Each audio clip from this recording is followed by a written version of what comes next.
Hey Lauren, this is Tim Rob. Hey, seeing folks coming in and seeing some folks with some technical difficulties, we'll give it just a minute after our 12:30 start time before we call the meeting to order. Copy. Thank you, Tim.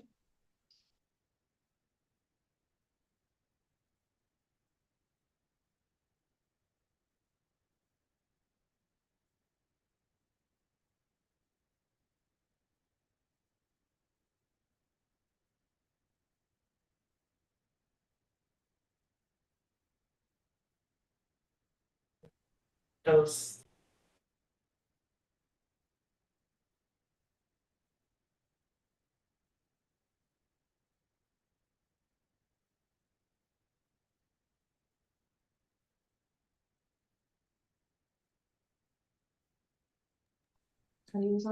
Just joining, we'll get started just a couple minutes late. We've got some folks working through some technical difficulties and a few more that we're waiting for to join. So we'll get started as soon as we can.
For those of you that have just joined, just give you a heads up, we're giving a few folks a few minutes before we get started. They're working through some technical challenges and hoping a few other folks are going to be able to join us.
Chairs.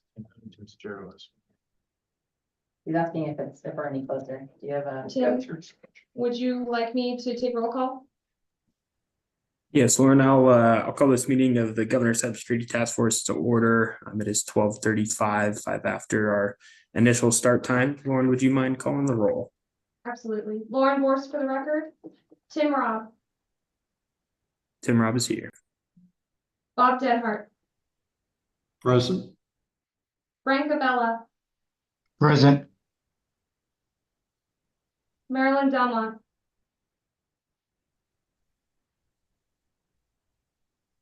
Dr. Marilyn Delmont, are you on? I saw her. That's what I thought I saw.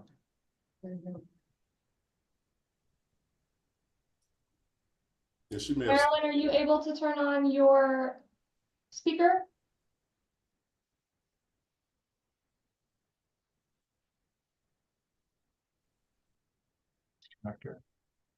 Right. Paul Embley. Brett Compton. Present. Sanford Graves. Tim Horgan. Jeffrey Lewis. Martin Mueller. Adam Miller. Present. Brandon Peterson. General Roger Waters. Dan Waters is here. Thank you. Cindy Rubalid. Billy Samuels. James Wood. Present.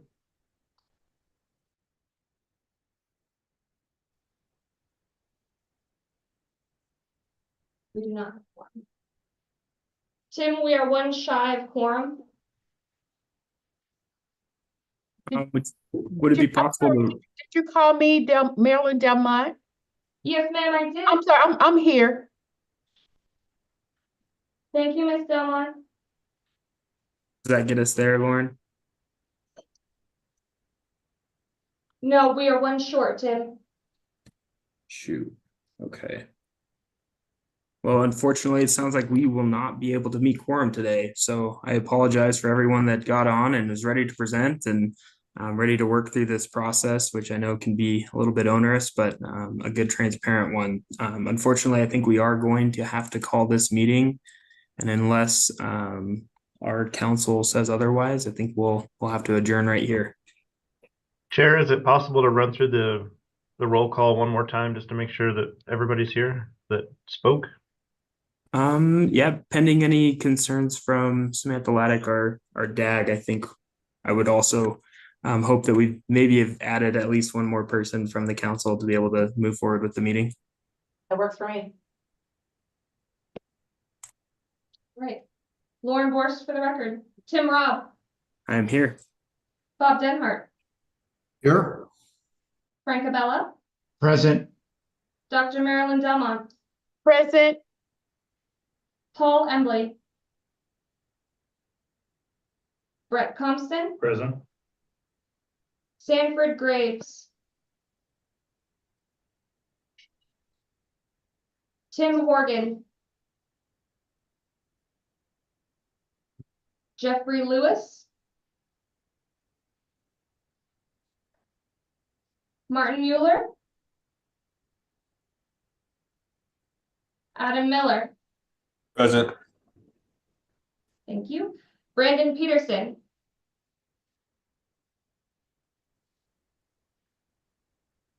General Dan Waters. Here. Thank you. Sandy Rubalid.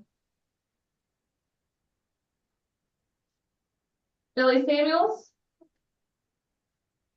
James Wood. Present. We're still one short, Tim.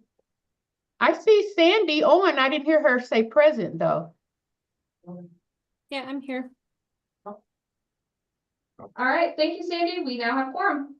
Okay, well, with that, we can move forward into agenda item number 1, public comment. No action may be taken under a matter raised under public comment. There is a call-in number 1-669-219-2599 with the meeting ID of 686-738-8625 followed by pound. If you wish to make public comment and are in the Zoom, please come off mute and we will take your comment now.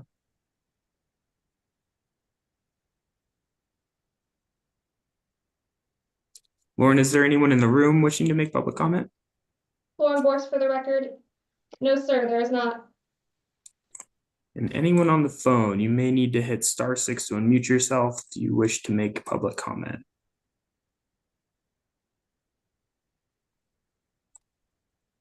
We'll give it just a couple of seconds to allow the YouTube to catch up.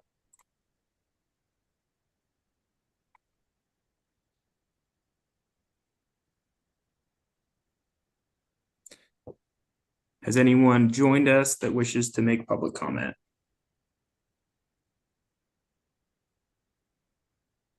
Okay, hearing none, I think we're good to move on to agenda item number 3, approval of the minutes. Is there any edits, concerns, or changes that any of the members of the task force wishes to make to the minutes from the last meeting?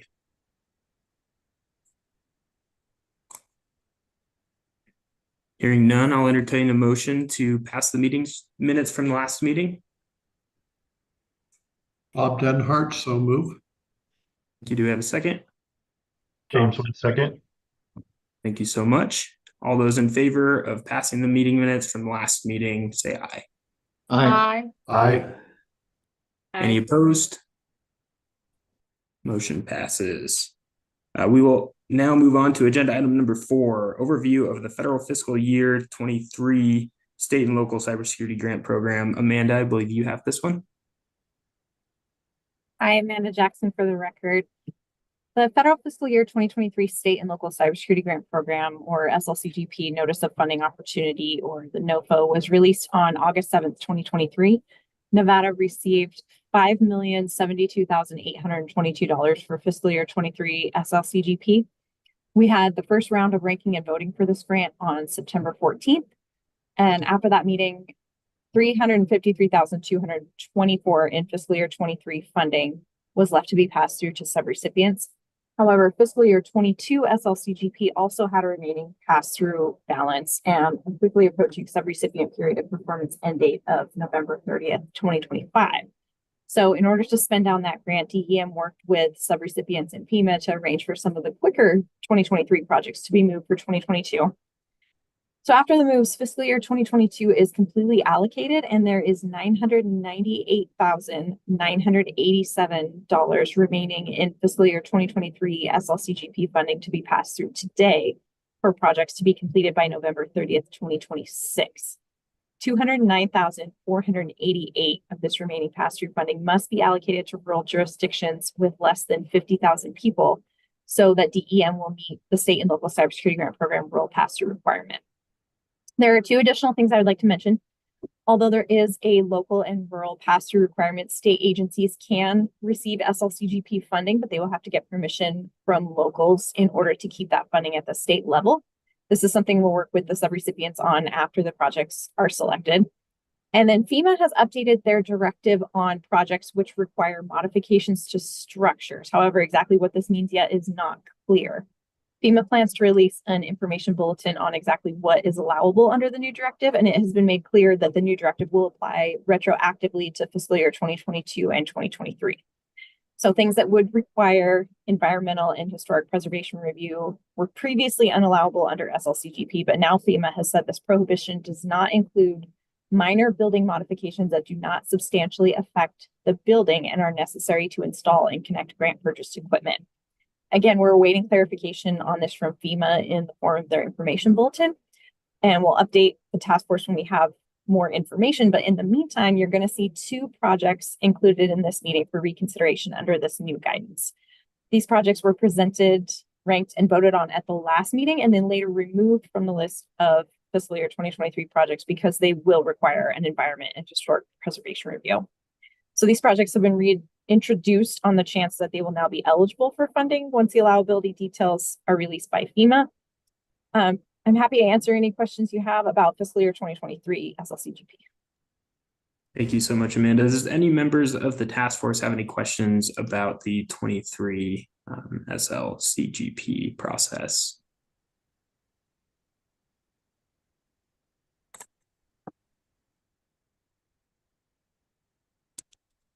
Well, awesome. Thank you so much, Amanda. I think with that, we are good to move into agenda item number 5. We'll be doing something a little bit interesting. We'll be opening 5 and then after one presentation, opening 8 really quick for one presentation. Our friends at Las Vegas Metropolitan Police Department have a few things that they have to get to. So we'll be hearing both of their proposals quickly. And then we will be getting into the full rest of the list. We'll be moving back into agenda item number 5. So just for awareness of everybody. So we'll start with agenda item number 5, the Las Vegas Metropolitan Police Department. Go ahead when you guys are ready. Yeah, thank you. This is Bill Sagal, Director of IT for Las Vegas Metro, for the record. I'm going to be presenting both of these and hopefully can answer any questions you may have.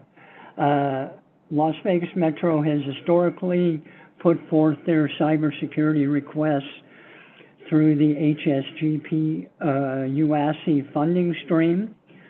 For fiscal year 24, the upcoming line items have already been approved. However, at the request of the Urban Area Working Group, we've been asked to present these same line items to the Cybersecurity Task Force, given the availability of those deobligated state and local SLCGP funds. If these items are approved via the FY23 SLCGP, we will deobligate the approved FY24 UASC funds. Are there any questions regarding that? Any members of the task force have any questions for Bill? And Bill, if I could ask you, just do the one for fiscal year 23 to start, and then we'll have to close out and then reopen agenda items so you can move forward in both of those. Understand, thank you. All right, so hearing none, the items for request in FY23 SLCGP.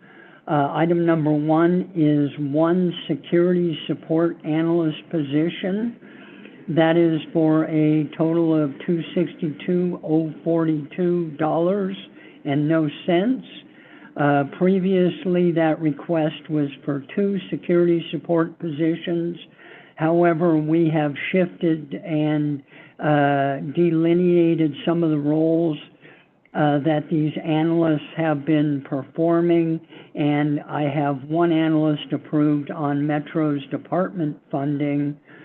So the new request for this will now be a dollar amount of $131,021. And this aligns with Objective 2, which is the understanding of current cybersecurity posture and areas for improvement based on continuous testing, evaluation, and structured assessments. Any questions on that before I go to item number 2? Any questions from the task force? Go ahead, Doctor. Yes, is this for a temporary position or is it going to be an ongoing position? And if it's going to be ongoing, how are you planning to fund it? Okay, so it will be an ongoing position. What we plan to do at the end of the grant cycle, which in this case would be a request on the fiscal year 24 SLCGP, we plan to pull back that security support analyst position from grant funding and support that with local Metro department funding. We just were unable to do it this year due to funding constraints and timeline constraints. Thank you. You're welcome. Any other questions? Okay, hearing none. The second item is know before security awareness training. This security awareness is once again a sustainment request. It has been ongoing since FY 2021. What it does is it aligns with Objective 4, which is to ensure organizational personnel are appropriately trained in cybersecurity. This provides content and a mechanism for mandatory security and cyber training to all of our employees based on their role within the organization. The dollar amount for that is $58,500. Any questions? Any members of the task force have any questions for Bill? Okay, you can continue, Bill. Thank you, sir. The third item is know before Fish ER subscription. That dollar amount is for $25,500. It allows alignment with Objective 3, which is implement security protections commensurate with risk. What this does is this provides an active anti-phishing and email phishing service, and it allows our employees, when they receive a suspicious email, to automatically submit it to this service where it is assessed. If it is phishing, it is identified and blocked, and it basically closes the loop on the risk of email phish attempts within our organization. Any questions on that? Any questions from members of the task force on that item? Go ahead, keep going, Bill. Thank you. My last item for this is psychotic privilege access management. The dollar amount is $58,000. It also aligns with Objective 3, implement security protections. And what that provides is behavioral analytics to provide a cloud-based solution that uses advanced machine learning to analyze privilege account activity within our server and infrastructure within the department. It eliminates personal accounts and personal passwords, and what it does is it actively generates one-time use secure passwords to all of our elevated privilege accounts within the infrastructure in order to close that vulnerability of an account compromise on elevated privilege. Any questions on that? Any questions from task force members?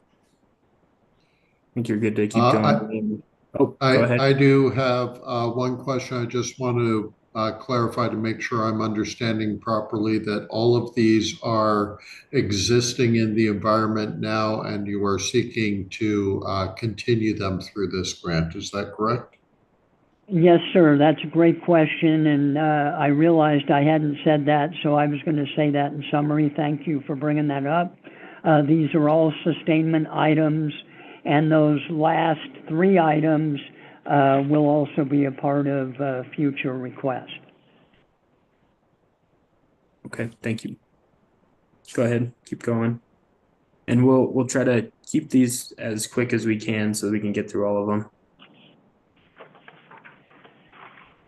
So that is all I have for the fiscal year 23 SLCGP request. Okay, any questions in summary for Bill from members of the task force? Chair, I have a question regarding just the process.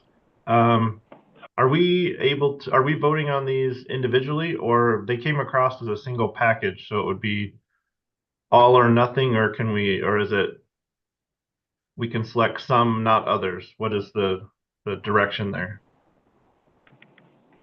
So I think it's kind of up to the applicant, and once we get to the ranking process, I think that we can go through and see if there are ways to kind of minimize some of the requests and fund additional projects with other organizations if it does come down to that, to try to get as many projects above the line as possible. Thank you. And correct me if I'm wrong on that, anybody from DEM? Brett from DEM. So as it stands right now, when we rank order, it'll be for the entire package, but prior to doing the rank ordering, 1 through however many we have, 24 or so, applicants will be given the opportunity to voluntarily cut their package to hopefully allow us to spread the funds more thoroughly across the state. Understood. Thank you so much. Any additional questions for Bill before we move on to agenda item number 8 for his second proposal? Okay, hearing none, we'll close out agenda item number 5, knowing that we'll come back to it as soon as we're done with Bill with Las Vegas Metropolitan Police Department's quick introduction of their proposal for fiscal year 25. So we'll open up agenda item number 8. Bill, go ahead for your 24 proposal. Thank you very much for that. Once again, for the record, Bill Sagal, Las Vegas Metro Director of IT. I'm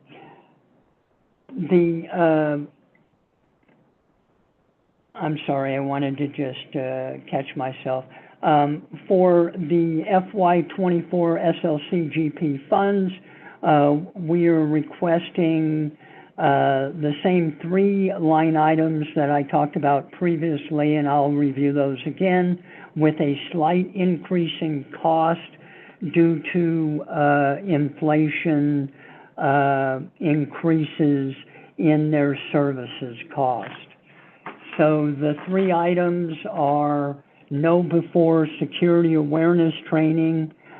Description is for employee training on cybersecurity and cyber hygiene.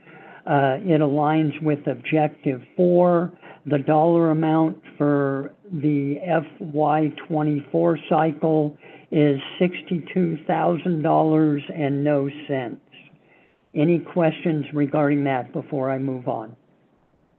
Any questions from members of the task force? Seeing none, go ahead and keep going, Bill.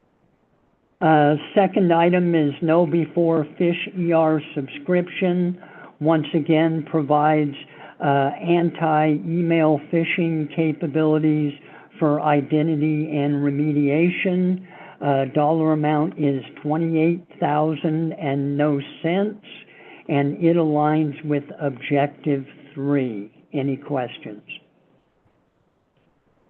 Not seeing any questions. I think, Bill, if you wouldn't mind just going through your full list, and then we can do any questions at the end of your presentation.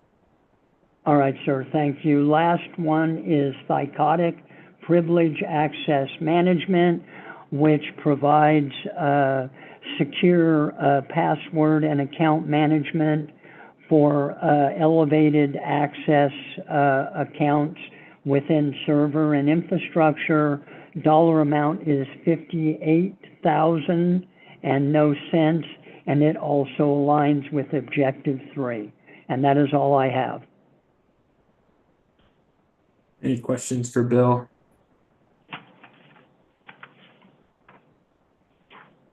Hearing none, I think we're good to close out or table agenda item number 8. And Chair. actually, before we do that, Jessica, did you have a question?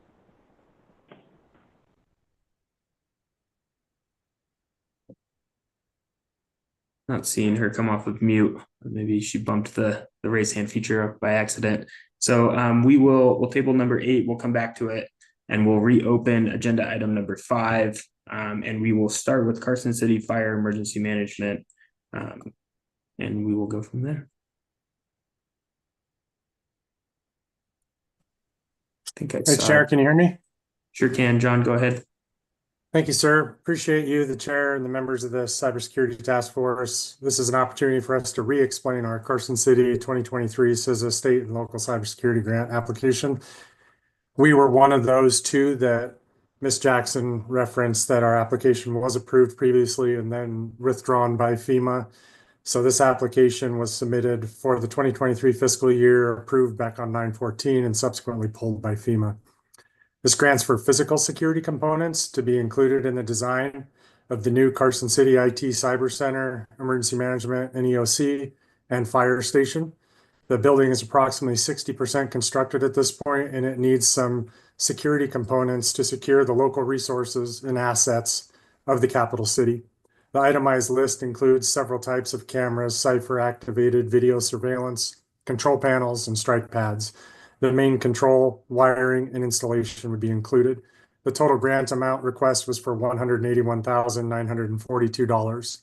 This amount is scalable and considered to be a shareable resource with our Quad County partners in an emergency operations center environment, as well as DEM should they need to relocate to another alternative site. Available for any questions. Thank you very much, John. Do any members of the task force have any questions for John before we move to the Carson City School District? Yes, I'm curious as to why it was pulled. You said you applied for it in FY23, and then Yes, ma'am. Homeland Security pulled it?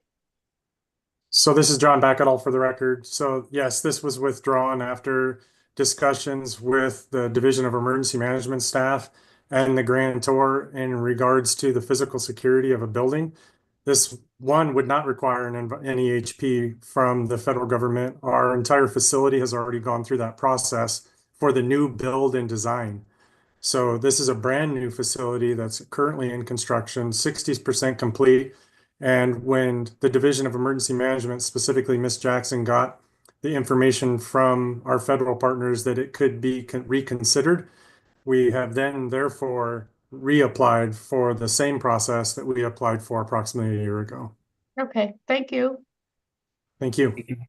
Thank you both very much. And when we begin talking, if we wouldn't mind saying our name for the record, just so that staff can make sure our minutes are good and solid.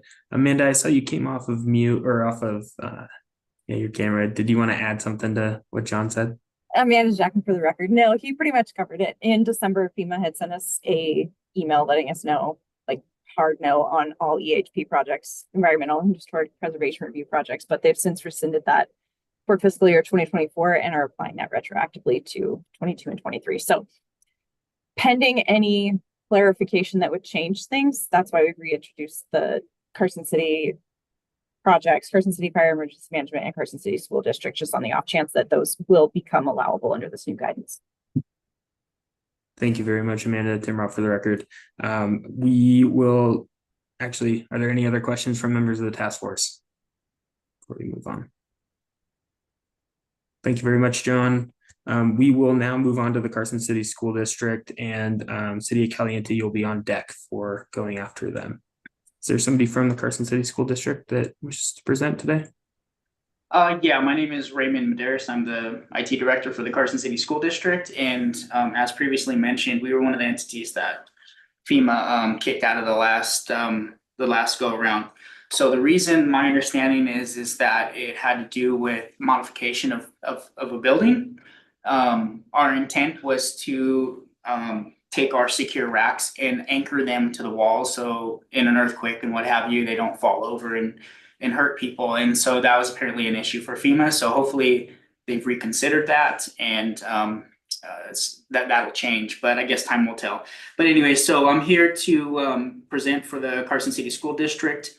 And so our current environment has mostly open frame racks in it, and they're located in community spaces that are accessible to vendors, students, and staff, unauthorized people. And so what my goal is to replace those with secured racks, just basically lockable racks that can anchor to the wall or to the floor, that will improve our physical security to keep unauthorized people from accessing our equipment, and vendors, contractors from coming in and connecting equipment that we are unaware of. And so that's pretty much it in a nutshell. Really looking to improve our physical security posture and follow those best practices. Raymond, do any members of the task force have any questions for the Carson City School District? Okay, hearing none, I think we're good to move on to the City of Caliente and the City of Las Vegas. You'll be on deck after they are done with their 4 items. Is there somebody from the City of Caliente that wishes to present?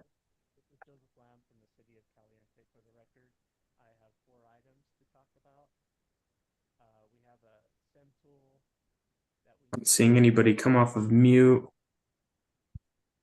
Tim, it's Amanda Jackson for the record. I can kind of hear him, but it's very, very faint. Can you hear me now? Oh, yes. If you wouldn't mind getting as close as you can to your microphone, that would be great. Let me see. How's this? Is that better? Much better. Okay, very good. Joseph Lamb, City of Caliente. 4 items to talk about today. First one is a SIM tool. This is a way of tracking information that's being passed along the network. And so it's a common tool in any network that's doing cybersecurity. Any questions about that? Any questions for Joseph on this first item? Yes, Chair, Bob Denhart for the record. I don't see anything in here about staffing to manage the tool or work with it to respond to anything that it's giving you. Can you speak to that a little bit, please? Yes, so I'll be there to help manage and the tool. Also, we should have a SOC with it. So it should come with a SOC that will monitor and pass information by alerts to the city staff. Okay, thank you. Thank you, Joseph. Any additional questions from members of the task force? And just a reminder to say your name before you start speaking.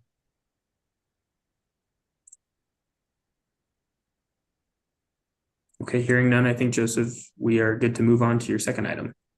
Okay, Joseph Lamb for the record. We want to install a site-to-site VPN between the city offices and the maintenance shop.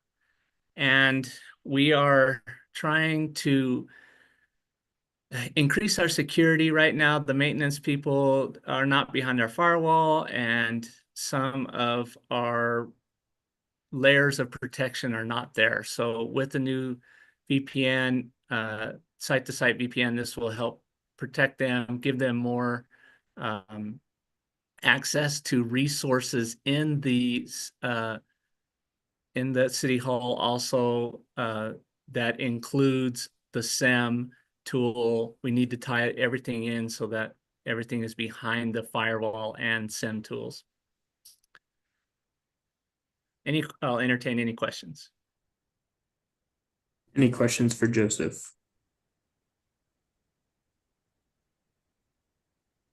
Hearing none, go ahead and go on to your next one. Joseph Lamb for the record. We would like to install a multi-factor authentication on the desktop. We have it now, Office 365. We're using, Office authenticators for our mail, but we need to tie our Active Directory, our identity management system to our Office 365 MFA.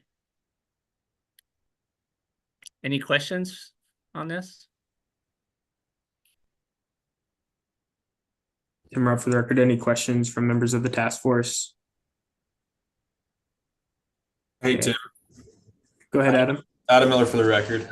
Just a point of clarification, not on any of the applications in particular, but in the packet that we received as a read ahead,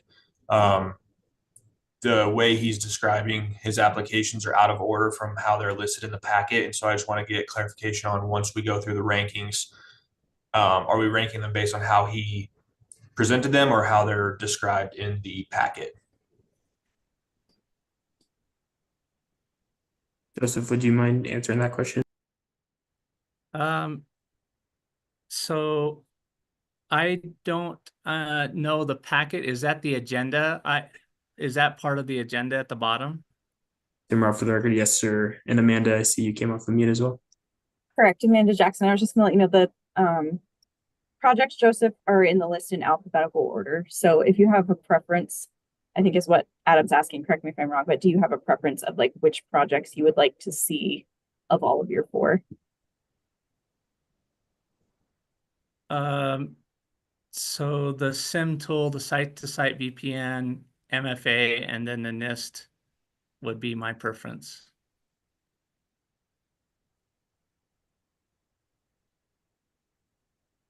Understood.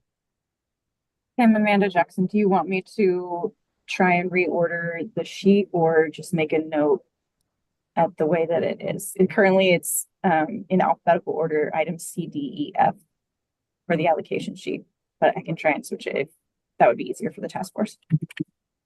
I think it's okay the way it is.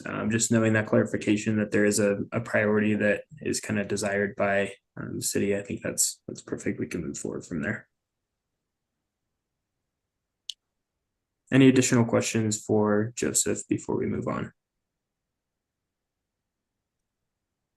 Okay, hearing none, I think we are good to move on to the City of Las Vegas. City of Reno, you'll be on deck. Take it away, City of Las Vegas. Mr. Rob, this is Joseph Lamb. You missed one of my items. Do you want Sorry to about that. Go ahead, over Joseph. them? Okay. So the final item, Joseph Lamb for the record, is a cybersecurity review, and it will follow the NIST 800. We just want to do a complete cybersecurity review. That'll give us a work to list for the next couple of years to make sure that our cybersecurity is being hardened. And that's the basis of that. Joseph Lamb, for the record, entertain any questions. Any questions for Joseph?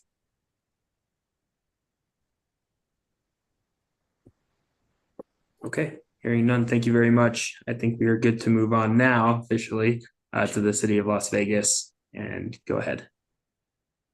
Good afternoon, Chair Rob and task force members. Michael Sherwood, Chief Innovation and Technology Officer for the City of Las Vegas. I apologize if my microphone, I'm using my deputy director's computer, and so not my normal computer. So I blame him for any disruptions in my presentation. The City of Las Vegas is proposing to establish a one-of-a-kind early warning threat detection system. Many of our agencies in and around the Las Vegas or Clark County area have integrated connections. We call it the IGT network, where we share information between locations. We've been watching the cyber landscape and are more concerned than before on the ability for threat actors or nation states to be able to not just target one location, but multiple locations. And we've seen different variations of this being more prevalent. Our proposal is to join the Southern Nevada Health District, the City of Las Vegas, and UNLV in a pilot that would provide a early warning and threat detection system shared among the 3 agencies, but also allowing the different agencies that chose to join, whether they are on XOR or other platforms, to be able to share in the threat intelligence. To paint a scenario, if a agency is under a denial of service attack, that information would be shared with the others within the pilot group and would be able to then automatically take actions based on those threats. Now, the information could be shaped by every agency. You can pick how much or how little you want to share between the different agencies. So what our solution really provides is a collaborative intelligence sharing with integration to multiple different external applications. Our friends in Washoe that have XOR, we'd be able to share our threat intelligence with them as well. would provide some privacy protection, and then focus on interagency collaboration culture towards cybersecurity. Over time, anything that the state or others within the state want to do, this would be able to be woven into the fabric in any way. And so that's kind of a high level overview of what we would be proposing for consideration. Thank you Happy very to much. answer any questions. Thank you very much, Michael. Any questions from members of the Cybersecurity Task Force? This is Brett Thompson, DEM for the record. Quick question. So I noticed that you have the exact same proposal for 23 funds and for 24 funds. Are you intending to do the same thing both times, or is this see which one we get it at? We were trying doubling down. We'd hope we get one of the two. Same project for both fiscal. Okay, I just for members of the board, for the committee, task force, just be aware that our available funds is 998 for the FY23 that we're looking at now, and approximately 3.7 million when we do 24.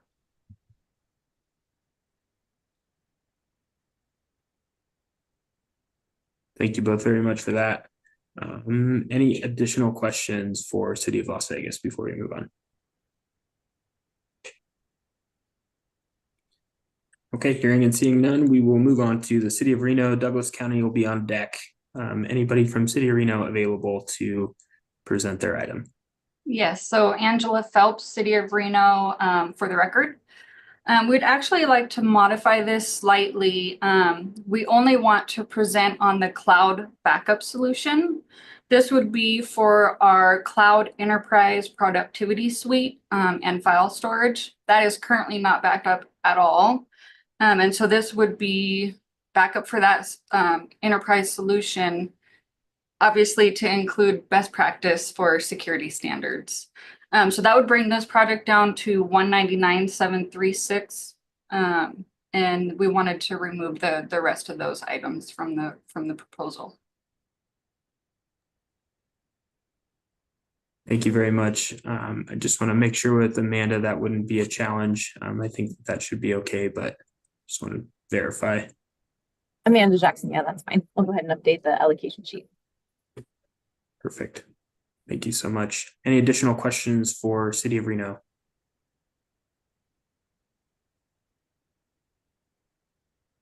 Okay, hearing and seeing none. Thank you very much, Angela. We will now move on to Douglas County. Las Vegas Paiute Tribe, you'll be on deck. Sure, it's Peace Rugia for Douglas County. For the record, our project is design and implement a comprehensive backup solution for our 365 environment and our tenancy data. We're starting to kind of rely more on, the online tools, SharePoint, OneDrive, Teams across the county. And we are trying to get funding to do cloud-to-cloud SaaS backups for granular data recovery, retention compliance. We want protection against ransomware, get immutable logs, as well as protect against insider threats. Thank you very much. Any members of the task force have any questions for the Douglas County team?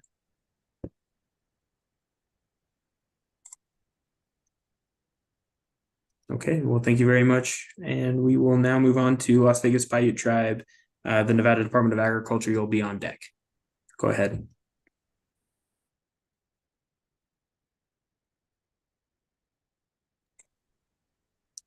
Do we have anybody from Las Vegas Paiute Tribe?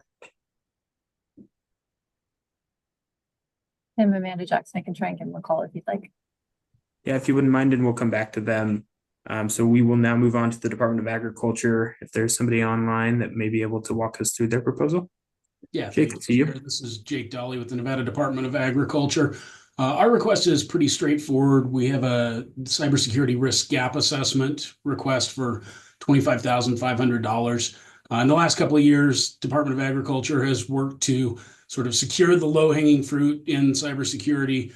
We've done a lot of training implementations. We've started IP vulnerability scanning, web app vulnerability scanning, but we've really sort of come to the end of the low-hanging fruit and are looking for some guidance that we can hang our hat on as far as how to prioritize our resources and make sure that we're putting our efforts toward the most fruitful cybersecurity efforts. And so that's what the gap assessment is designed to address. Thank you very much, Jake. Do any members of the Cybersecurity Task Force have any questions for Jake, Department of Agriculture?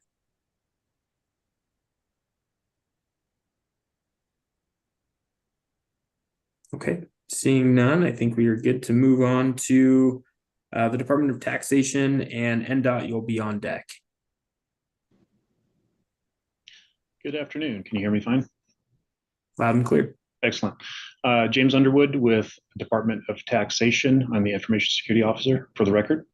So we are asking for, it's a pretty simple request, basically a contractor, client technology specialist level 4, based on standard state rates for that contractor. The total would be $113,000, $568. And that would be for a 6-month contract. It is scalable to a certain extent. There's a little bit of startup there. So just wanted to mention that. The project itself aligns with Objective 1. We are currently using the technology and we want to enhance it. It's operated right now as sort of a best effort. The things that we'd like to do are optimize the inputs to it. There you can separate inputs into streams that then make it more efficient to search for information later time. For example, you could separate firewall inputs from domain Windows domain inputs, etc.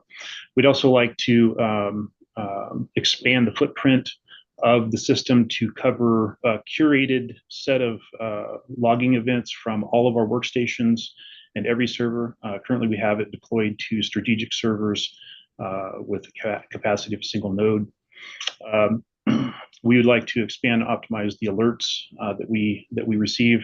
Currently, we receive alerts on things like additions of privileged access to user accounts, use of service accounts on unapproved systems, access of sensitive passwords, and we've got that covered to some extent, but would like to fully utilize the coverage of that.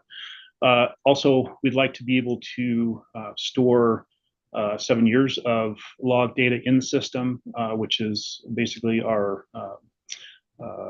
IRS requirements for log storage. Currently, we are storing logs in an inefficient manner by storing backups of the system for 7 years. So this will help us optimize that and reduce future costs for backups. Also, we want the system to be fully documented so that we can help expand the maintenance of the system to more staff internally here at Taxation, more of the IT staff. Right now, it's limited to maintenance by just basically me and one other person. And we also want to document the implementation fully so that it's shareable with other entities, should they like to do the same or similar type of implementation. So if there are any questions, I'd be happy to answer those. Thank you very much, James. Any questions from members of the task force? Tim, Amanda Jackson, we have Las Vegas Paiute Tribe on the line. If you want to jump back. Thank you so much. We'll jump back to them. Okay, hearing and seeing no questions. James, thank you very much. We will go back to the Las Vegas Paiute Tribe. And is somebody ready to present on their item? Do you hear me? Sure can, loud and clear. Okay, sorry about that. Yeah, I didn't get the invite for today. So I'm not 100% prepared, but I can pretty much tell you what we're looking for at the top of my head. I've applied for the cybersecurity grant mostly to be able to upgrade and replace a lot of outdated and unsupported hardware, and most of the hardware consists of firewalls, workstations, and servers, which being unsupported and outdated hardware, one, they're at risk for failure at any time, And two, with the increase of,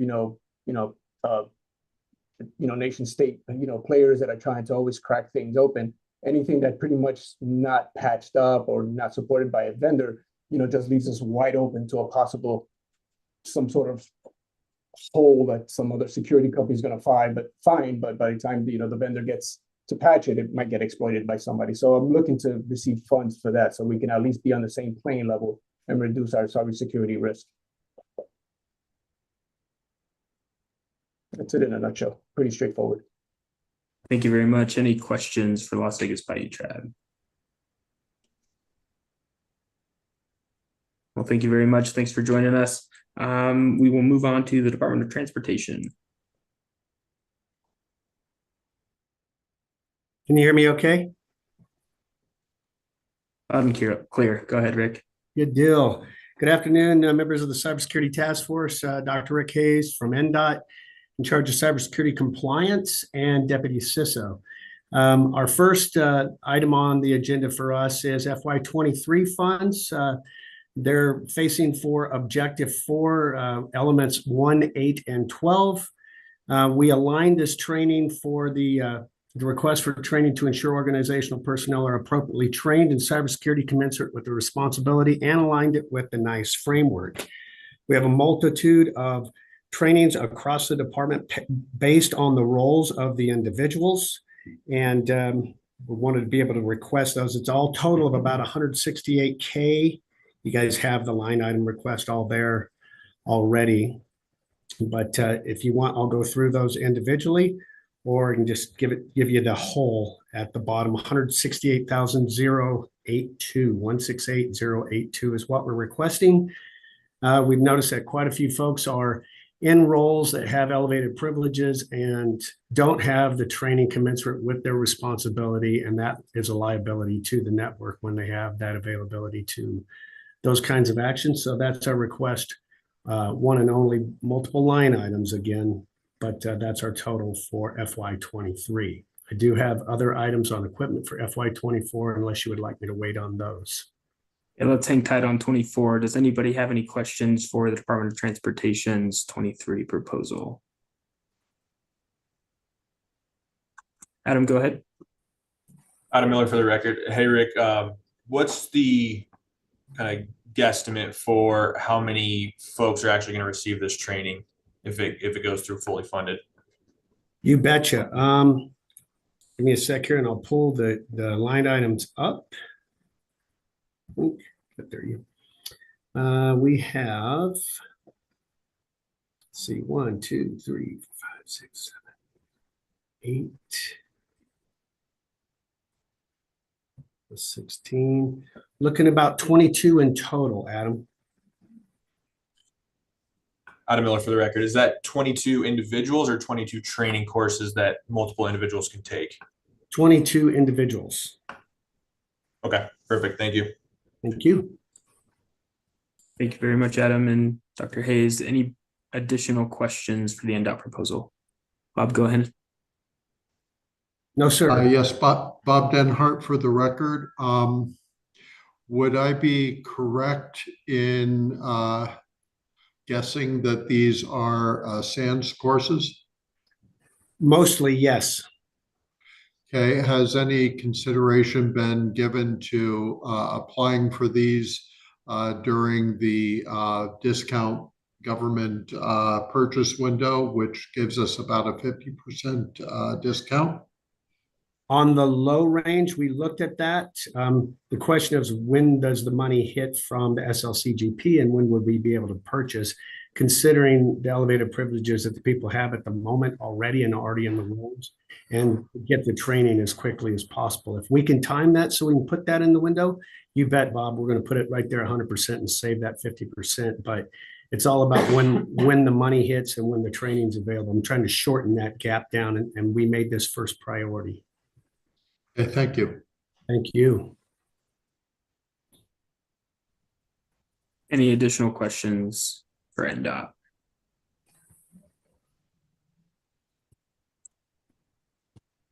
Okay, hearing none, I think we're good to move on to the Bergen Valley Volunteer Fire District.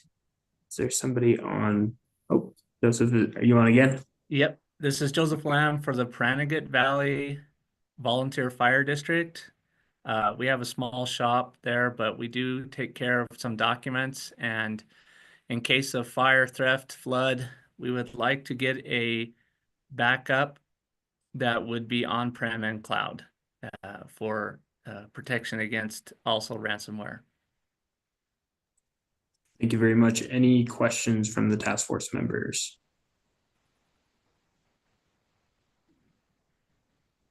Hearing none, I think we're good to move on to the Reno Tahoe Airport Authority, and UNLV, you'll be on deck. Hi, Art Rimp, CIO and IT Director for the Reno Tahoe Airport Authority. Chair Rob, DIM staff, and committee members, thanks for this opportunity to present. We manage both the Reno Airport and the Stead Airport. Presentation here is for the 23 budget dollars, but we're open to 24 also for a comprehensive firewall modernization and enhancements, $176,000 and change. And Edgar Sierra has some comments to make. Yeah. He's the manager of cybersecurity. How's it going, board? My name is Edgar Sierra. I'm the manager of IT security here at RTAA. What we're looking for in our funding is to replace our current firewall. With recent attacks, such as in Seattle, they've been facing a lot of threats that our current firewall is also showing its age, similar to the CTAC attack that they faced. One of the things that we're lacking right now is traffic volume, like scalability, and fall short of monitoring east-west traffic. Delaying this project will place our network and our reputation at significant risk, and our airport's economic impact. As a man's RTA is bringing approximately $3.6 billion to our community. We are supporting about 3,600 direct jobs and 17,500 indirectly. Protecting these assets with a scalable, resilient firewall is very vital, and this threat will only grow as we continue with our more RNO program. Thank you for the opportunity. Thank you very much. Any questions? Adam, go ahead. Adam Miller for the record. Your line item configuration and implementation of firewall, is that covering down on the allocation for working with vendors? That's correct, yes. Thank you. Edgar Sierra for the record, and yes, that is correct. Thank you very much. Any additional questions for the RTAA team? Okay, hearing none, I think we're good to move on to UNLV, and we'll have Washoe County Sheriff's Office following them. Thank you. Good afternoon. For the record, my name is Vito Rocco. I'm the Chief Information Security Officer for UNLV. Our grant request is around a planning grant to support the development of a statewide security operations center. There for some time has been some appetite at a state level to try and get a statewide SOC going. This would be in coordination with the Office of the CIO and the Office of Cyber Defense Coordination, but we want to use this to fund key planning activities on UNLV's side to make sure that we're ready to support those efforts. Things like feasibility studies, technology studies, and making sure the governance and framework is in place to support those things. So this project aligns with Objective 1 and a number of the program elements, including 1, 3, 5, 7, 8, 11, and 14. I'd be happy to take any questions that you have. Thank you very much. Any questions from members of the task force?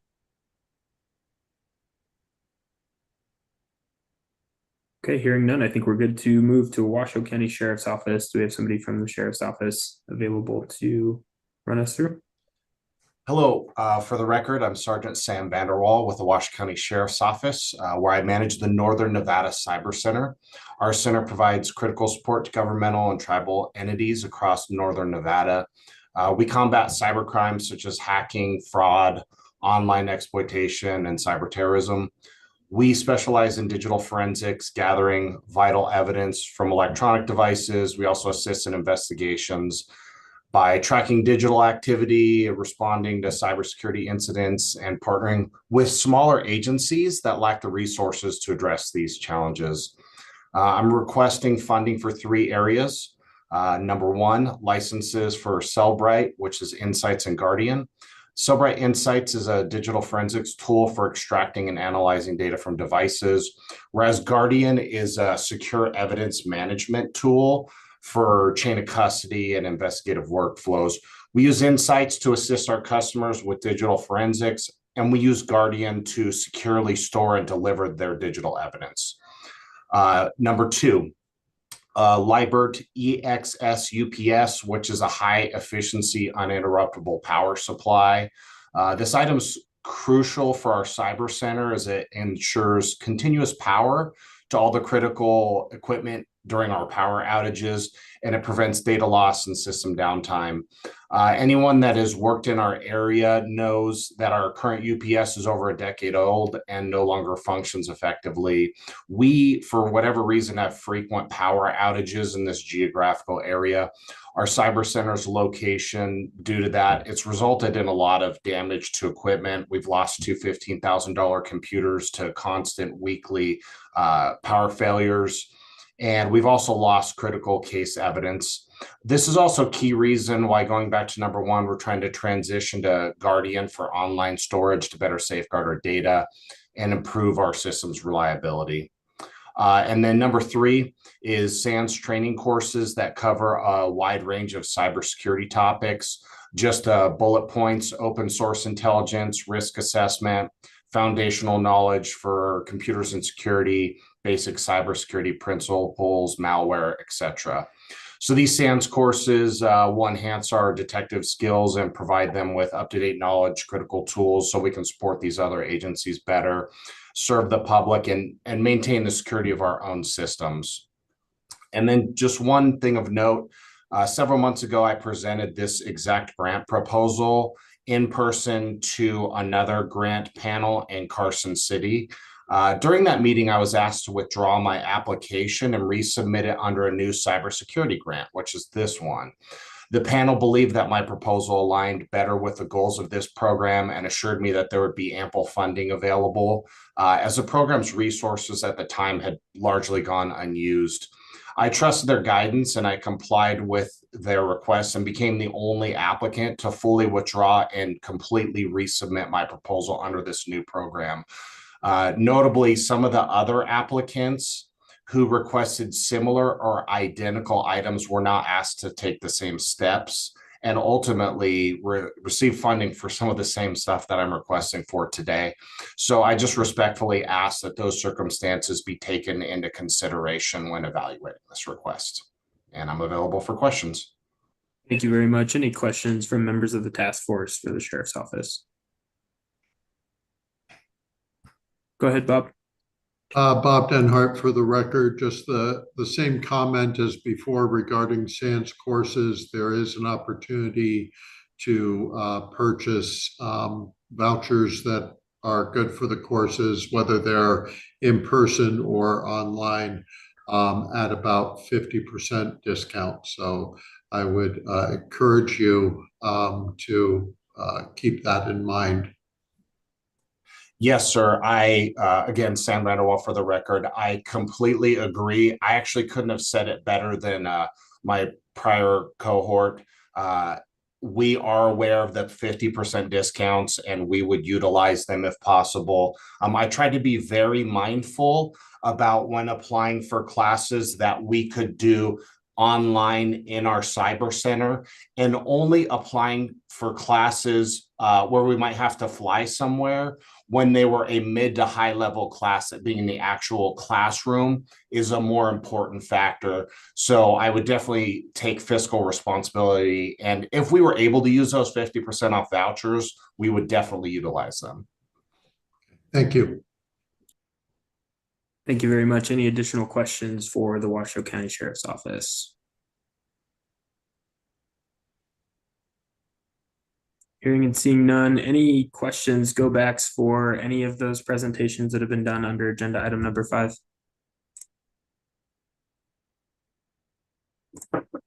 Okay, I think moving into agenda item number 6, we will begin the ranking process. And I think that this is kind of the more challenging piece. Oh, looks like Carl, go ahead. You have a question? Yeah, I think we may have inadvertently skipped over Clark County School District. Oh, sorry about that. Go ahead. That's okay. I won't take it personally. And sorry, I think we'll have to reopen number 5 just so that that's on the record. We are going to be back into agenda item number 5 to hear the proposal from Clark County School District. Thank you. Appreciate that. My name is Carl Jones. For the record, I'm the Director of Enterprise Information Security here at Clark County School District. We have 5 proposals. Actually, Carl, sorry, 1 second. I think, is this for fiscal year 23 or 24? This is 24. Okay, we're on 23 still, so. My bad. I apologize. That's why I wasn't seeing you on my list. So we'll makes sense. See you on agenda item number 8. Thank you. Awesome. Okay, so we'll close out agenda item number 5 and move into number 6, the ranking process. I don't know if Amanda or somebody on the DEM team, if you wouldn't mind giving us kind of an overview of what this process looks like and how we'll move forward with it. Sure, Amanda Jackson for the record. So each member of the task force will go through and rank the projects 1 through 18 that we've heard for fiscal year 2023. I will share the ranking and voting sheet on the screen, go by each person individually and have them read their ranking and voting aloud. From there, we'll take the total rank, put it onto the allocation sheet, sort it, see where we land with the $998,000 that we have to allocate, and then go from there as far as like if we need to do any adjustments. Mr. Wood, go ahead. Just a question, James Wood for the record. I think I captured all of the ones that had the rural pass-through or that met the rural criteria, but would it be possible to have someone identify all the ones that have either 100% or a partial percentage, since we have to have a certain percentage of this to pass through to the rurals? Definitely, Amanda Jackson, I can call those out. So going down the list in alphabetical order, we have 4 projects from the city of Caliente that are 100% rural. We have Douglas County, which is also 100% rural. We have Las Vegas Paiute Tribe, which is 100% rural. We have Barnegat Valley Volunteer Fire District is 100% rural, and then Washoe County Sheriff's Office is supporting 50% of their funding to rural populations. And I could read out the letter items if that's helpful too. That looks like C, D, E, and F. I as in India, K as in Kilo, and O as in Oscar, and R as in Robert. Thank you, Amanda. Thank you both. Any additional questions for staff before we get started? Okay, hearing and seeing none, do we want to take quick 5? Would 5 minutes be long enough? Do we need 10 minutes to run through our rankings based on the presentations? Okay, so go ahead, Brett. Brett Combs for the record, recommend we give it 5 just so everybody has time, they're not pressured. Also want to advise that on the ranking sheet, we're missing Dr. Delmont, General Waters, and Mark Mueller, but Mark Mueller, unless they assigned it, is not present. Brett, Amanda Jackson for the record. Let me share my screen and show you. There was 2 emails that were sent out with meeting materials. Do I have everyone? Can you see my screen? Okay. Did I do it right? You cannot. Okay, No. hold on 1 second. There we go. Okay. So do I have everyone here? Frank Abella, Brett Compston, Dr. Delmont, Adam Miller, Sandy, General Waters, James Woods, Tim Robb, and Bob Denhart?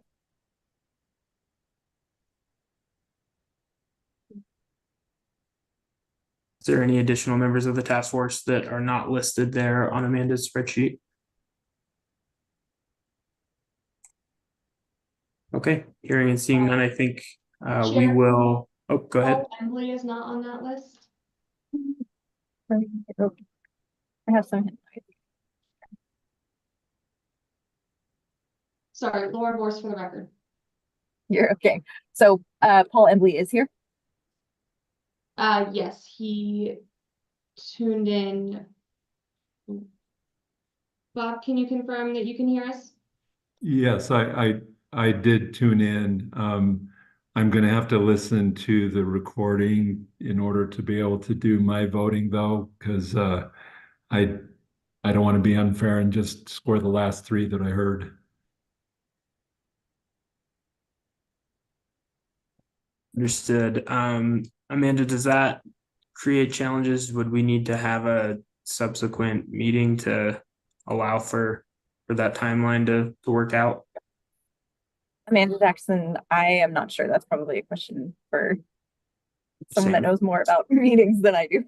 Okay. This is Samantha Laddick from the Attorney General's office. I mean, we're doing voting today, so if the vote is going to count, it needs to be done today. So we do have quorum without Paul. Correct. Is that correct? So that's just that. So as Brett comes to the record, Paul maybe have the option to abstain from this one and vote in 24 if he's not comfortable. He could with that. abstain and then just do 2024. But yeah, there won't be any voting after this public vote. Or there won't be any ranking, I'm sorry, after this public vote. Perfect, understood. Sorry about that, Paul. So we'll have your rankings for the 24 under agenda item number 8, but we'll move forward with agenda item number 6 and the ranking by the members that were present during the presentations, if that works for you, Paul. Paul Embley for the record, totally fine with that. Thank you. Awesome. Okay, so we will give it, let's say, until about. Tim, I have a question. Oh, go ahead, Doctor. Marilyn Delmont for the record. Amanda, I didn't receive any of the packages. I mean, I heard everything, but any of the packages, if you had sent those out, I didn't receive those. Just wanted to let you know. Amanda Jackson, yes, ma'am. We were having problems with the encryption. I believe Lauren said that the materials are also available on our website as well. I'd be happy to send you the link. I think we run into a problem when our sheets have a certain amount of numbers. I think it thinks it's a social security number, so it kind of fights us. If you could send me that link, that would be great. Thank you. Sure.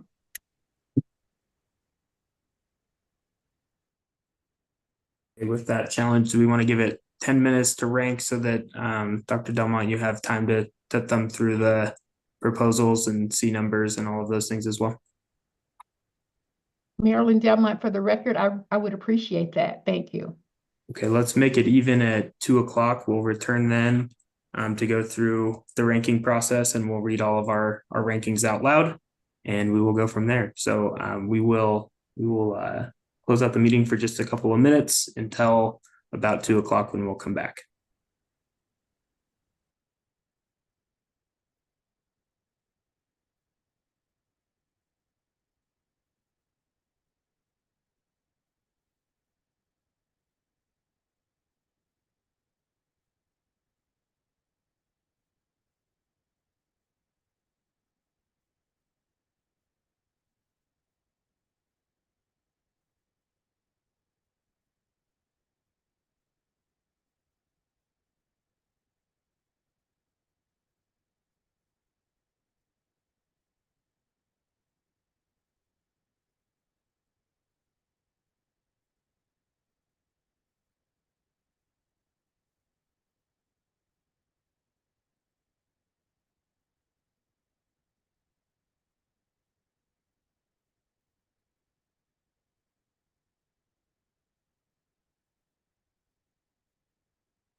So it's now 2 o'clock. Does anybody need additional time to finish their ranking?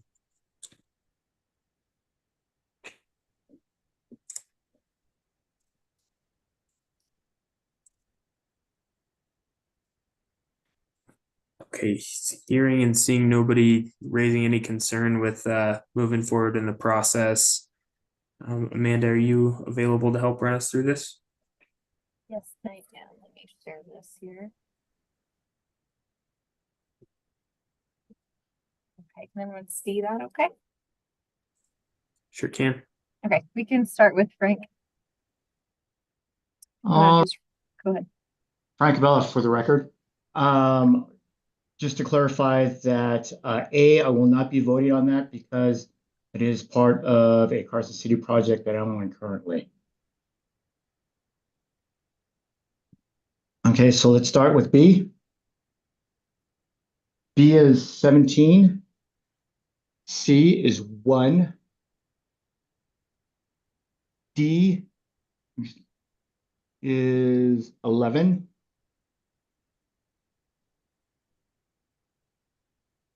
E is 2. 15, excuse me, E is 15. Sorry, E is 2 or E is 15? I'm sorry, Amanda Jackson. E is 2. E is 2. Mm-hmm. F is what? I'm sorry. F is 15. G is 5. Thank you. Where am I at? H is 6. I is 4. J is 10. K is 9.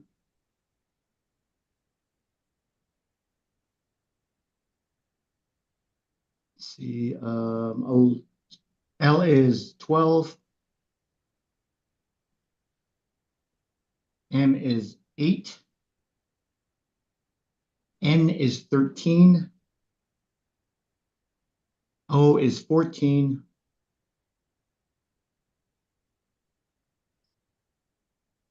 P is 3. Q is 16. And R is 7. Okay, I'm just going to put 18, Amanda Jackson, sorry, just for the purpose of making sure that we have all the numbers. I just want to make sure that added up. Okay. So reading this back, Amanda Jackson for the record, B is 17, C is 1, D is 11, E is 2, F is 15, G is 5, H is 6, I is 4, J is 10, K 9, L is 12, M is 8, N is 13, O 14, P 3, Q 16, and R 7. That is correct. Brett Compton. All right, Brett Compton for the record, starting with Alpha, 16, 13, 17, 2, 12, 3, 15, 10. India is 6, 14, 4, 7, 8, 9, 5, 1, 18, 11. Amanda Jackson for the record, I'm going to ask everybody to disregard this conditional formatting. I'm not sure why they're all showing up red, but adding up to 1 something, that's good. A is 16, B is 13, C 17, D 2, E 12, F 3, G 15, H 10, I 6, J 14, K 4, L 7, M 8, N 9, O 5, P 1, Q 18, R 11. That's correct. Thank you. Okay. Dr. Delmont. Marilyn Delmont for the record. A5, B3, C4, D1, E7, F6, G8, H9, I11, J10, K12, L15, M14, N16, O17, P18, Q13. Do you have a vote for? And actually, R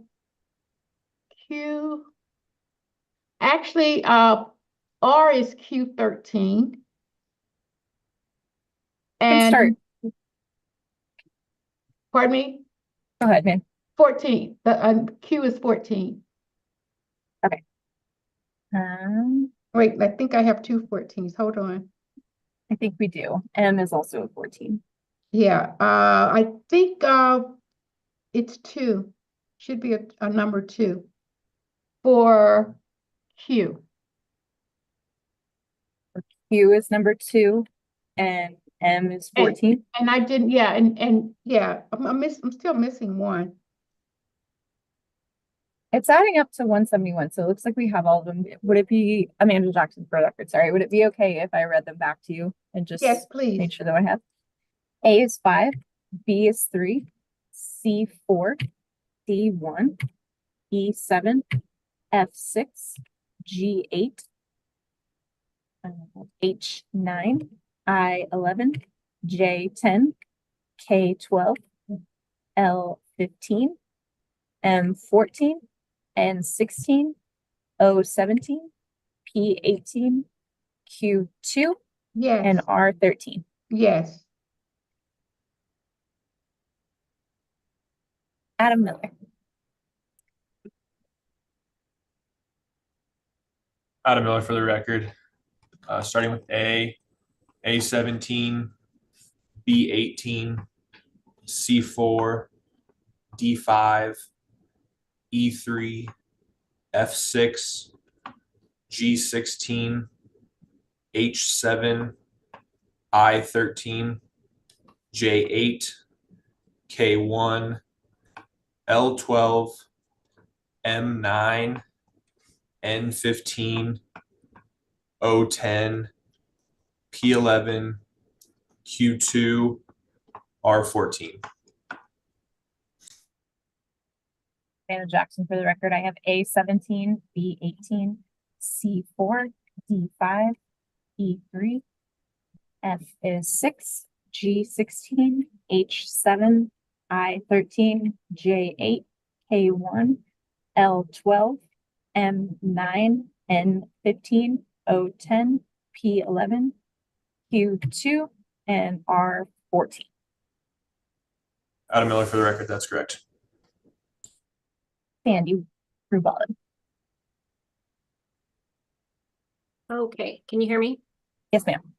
Okay, A1, B6, C2, D8, E3, F5, G16, H12, I7, J15, K9, L4, M13, N17, O10, P11, Q18, and R14.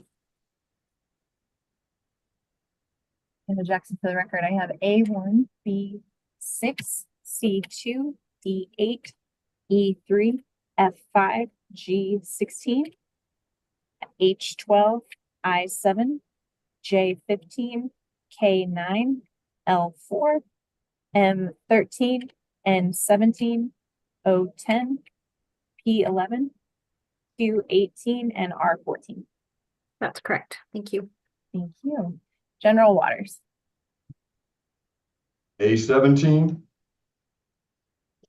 B18, C1, D9, E4, F8, G10, H16, I-15, J11, K13, L3, M14, N12, O2, P6, Q7, R5. Anna Jackson for the record. I have A17, B18, C1, D9, E4, F8, G10, H16, I15, J11, K13, L3, M14, N12, O2, P6, Q7, and R5. Thank you. James Wood. A10, B9, C5, D6, E1, F3, G14, H13, I7, J18, K4, L8, M15, N16, O2, P11, Q17, R12. Anna Jackson for the record. I have A10, B9, C5, D6, E1, F3, G14, H13, I7, J18, K4, L8, M15, N16, O2, P11, Q17, and R12. That's correct. And then Tim or Bob, which one are you? Let's go Bob first. Alrighty, Alpha 12, Bravo 11, Charlie 1, Delta 3, Echo 4, Foxtrot 2, Golf 18, Hotel 16, India 7, Juliet 15, Kilo 5, Lima 9, Mike 13, November 14, Oscar 6, Papa 17, Quebec 10, and Romeo 8. Anna Jackson for the record. I have A12, B11, C1, D3, E4, F2, G18, I7. Sorry, I left my place. Let me start over. A12, B11, C1, D3, E4, F2, G18, H16, I7, J15, K5, L9, M13, N14, O6, P17, Q10, R8. Thank you very much, Bob. And Tim. Okay, A2, B12, C18, D15, E5, F17, G3, H14, I4, J6, K11, L16, M7, N13, O10, P9, Q8, R1. Amanda Jackson for the record. A2, B12, C18, D15, E5, F17, G3, H14, I4, J6, K11, L16, M7, N13, O10, P9, Q8, and R1. Perfect. Okay.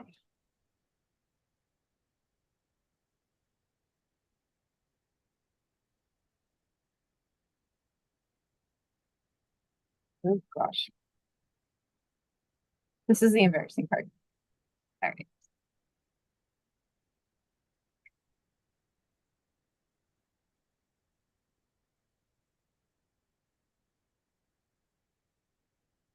Okay.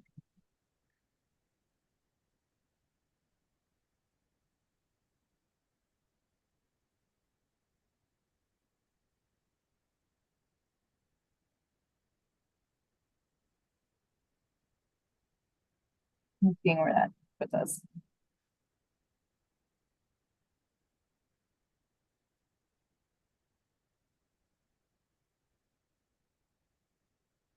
Sorry, bear with me.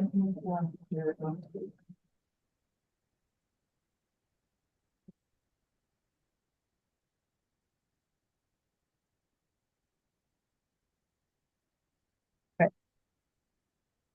We have 998,000.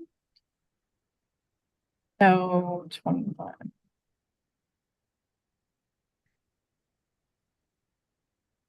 So we have 74,000 remaining to be allocated, or if we went to the next one.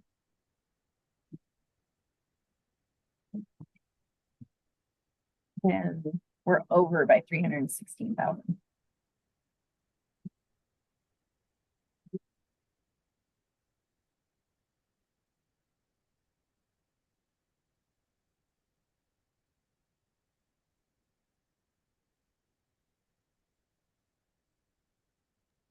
Adam, go ahead. Adam Miller for the record. Hey, Amanda, is this taking into account the $100,000 that was subtracted from the city of Reno? It is, but that one fell, Amanda Jackson for the record, it is, but that one fell below the line. Thank you. Hey, Amanda, this is Brett for the record. Can you read off the ones that made the cut so that we can look at that? We can't see that one here. Yes, oh, sorry, I apologize. Did I? No. All right.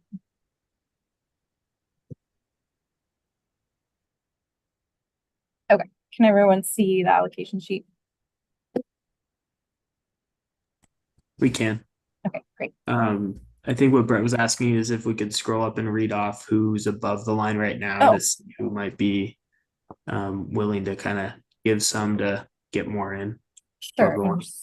So we have City of Caliente, all 4 projects, Las Vegas Paiute Tribe, Douglas County, Granite Valley Volunteer Fire District, Carson City Fire Emergency Management, Washoe County Sheriff's Office, Nevada Department of Agriculture, and then Reno Tahoe Airport Authority is the last one.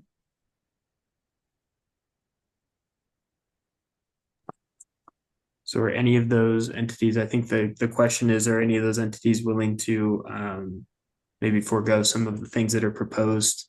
But I think the next thing on the list is a pretty big item, so I'm not sure how many we'd be able to get that above the line. This is Joseph Lamb from City of Caliente. You can take off the gap analysis framework if you'd like. To clarify, Joseph, Amanda Jackson, so are you withdrawing that project entirely? If they want me to, I will withdraw.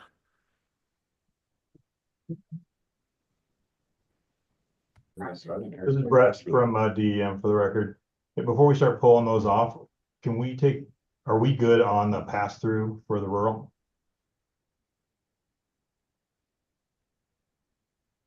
$392.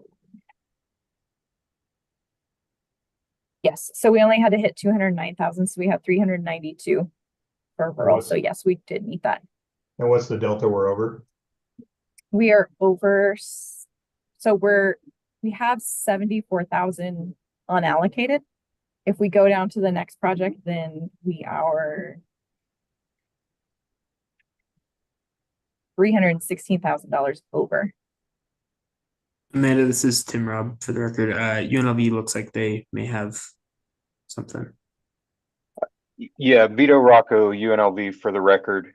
As the person falling just below that line there, I just wanted to say that we would be happy to take a lesser amount as this is a planning grant. It'll likely involve reducing the scope of what we propose to do. But if we can do some planning with whatever money is there, we're happy to take that as well.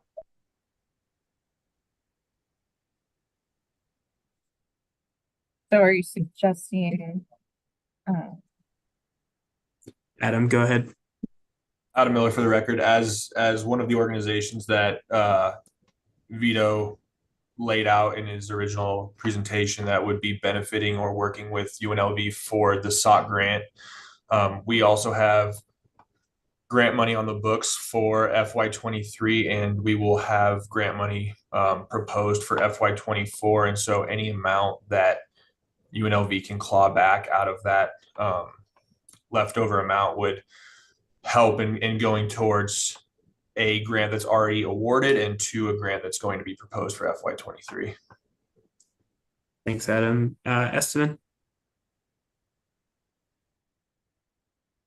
If we need to, I can withdraw it completely. I feel like I'd rather have UNLV get the money than us.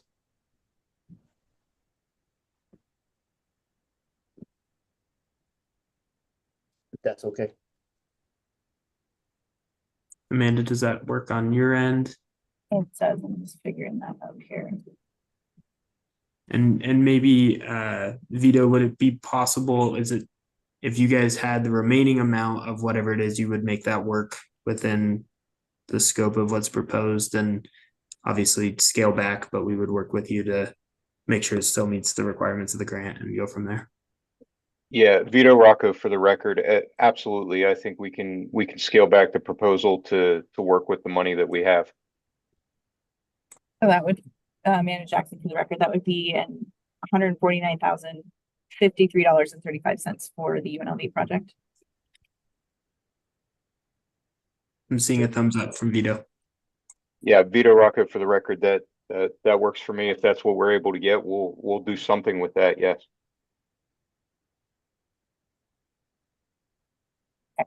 So that makes it even. Thank you. Okay, is there any additional pieces of this process we need to do with the task force, Amanda? Not that I'm aware of, Zach or Brett or anyone else in the room.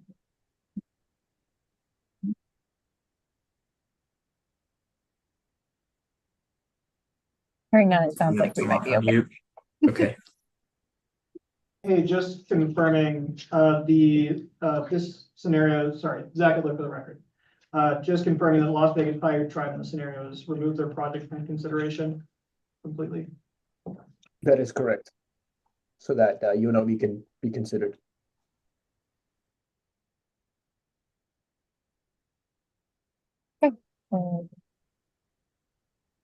And that means we're still okay on the rural number as well.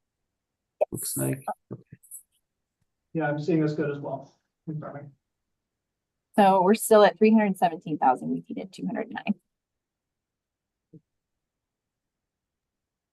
Okay.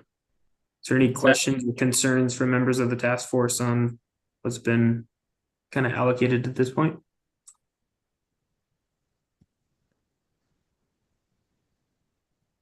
Okay. I think, Amanda, unless there's anything else you need from the task force on agenda item number 6, I think we're good to move on to number 7. Okay. Oh, go ahead. I believe we still need, don't we need to vote? No, it's Oh, yeah, of course. We need to adopt it as our recommendation. So we're going to remain in agenda item number 6. If I could get a motion to approve as recommended, or any changes that you may propose. Marilyn Delmont for the record, motion to approve as amended. Thank you. Do we have a second? Bob Denhart, second. Thank you. All those in favor say aye. Aye. Aye. Any opposed? Motion passes. Thank you very much. I think with that, we can officially close out agenda item number 6 and open up agenda item number 7, overview of the federal fiscal year 24 state and local cybersecurity grant program. Amanda, if you wouldn't mind kicking us off. You bet. All right, Amanda Jackson for the record. So federal fiscal year 2024 state and local cybersecurity grant program notice of funding opportunity was released on September 23rd, 2024. Nevada will receive $3,771,437 for fiscal year 24 SLCGP. Contrary to previous grant years, this seems to be more about maintenance than focus on any one area. To recap the history of SLCGP funding, the focus of fiscal year 2022 was Objective 1, which is developing and establishing governance structures and plans. This was the year that we had to write and submit a state cybersecurity plan. Fiscal year 2023 required focus on Objectives 2 through 4, which is understanding cybersecurity posture, implementing security protections, and ensuring organization personnel are trained to recognize cybersecurity risks. Fiscal year 2024 only requires focus on one of the SLCGP objectives. It's our choice which one, but we may choose to address more than one if we wish. SLCGP has always had an increasing cost share. The cost share was 10% for 2022 and 20% for 2023. However, Nevada was successful in securing cost share waivers for both previous grant years. The cost share for fiscal year 2024 is 30%, but Nevada again meets the criteria for a cost share waiver, and we will be requesting one of those with our application to FEMA. And then, as mentioned earlier in the meeting, FEMA has relaxed the prohibition of structural modifications. Again, we are waiting for clarification, but it does seem that subrecipients will be allowed to run cable and install things on walls if necessary for their project, provided it does not significantly alter the structure. The application period for fiscal year 2024 subrecipient applications was September 30th through November 1st, 2024. We received over $10 million in projects for this grant year, some of which are sustainments from 2022 or 2023, and those are noted on the allocation sheets. 942,859 worth of funding must go to support the rural jurisdictions. We did not receive any 2024 applications from rural jurisdictions specifically, but numerous state and county projects have committed portions of their funding to benefit rural communities within their boundaries. The state application, investment justifications, project worksheets, and cost share waiver requests must be submitted in the FEMA Go application portal by December 3rd, but we anticipate being able to submit these things the week of November 25th. And although we are not required to revise the state cybersecurity plan at this time, a requirement of fiscal year 2024 SLCGP is to resubmit the previously approved cyber plan for additional review by CISA, which is the Cybersecurity and Infrastructure Security Agency. We'll have to submit that by January 30th, 2025, and then annually thereafter. CISA may request we update the cybersecurity plan, and if they do, we'll abide by their recommendations and guidance. And I'm happy to answer any questions about fiscal year 2024 SLCGP.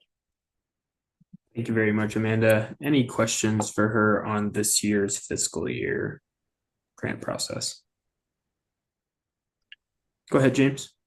So James Wood for the record, since we didn't get any applications from rurals, and do we meet the rural requirement through the state and county agencies? Amanda Jackson for the record. Yes, we should. This has been an ongoing issue throughout SLCGP. So when we first ran into this problem for fiscal year 2022, we reached out to FEMA, and our program officer at FEMA said it's fine if the larger, for example, counties called out a portion of their funding that they were going to commit to rural jurisdictions. We ran into this issue because, especially in Nevada, we have counties that are large, and collectively the county has over 50,000 people, but within it are several communities which are less than 50,000 people. So in the application, each subrecipient that will be supporting rural jurisdictions within their boundaries has called out the percentage of funding that will support that. Thank you. Thank you both. Any additional questions for Amanda?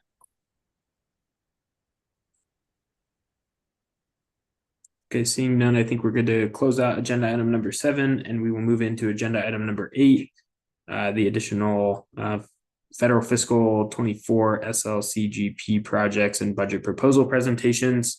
And just a reminder on this one, we have already heard from Las Vegas Metropolitan Police Department, and we will start with the City of Las Vegas Southern Nevada Cyber Defense Project.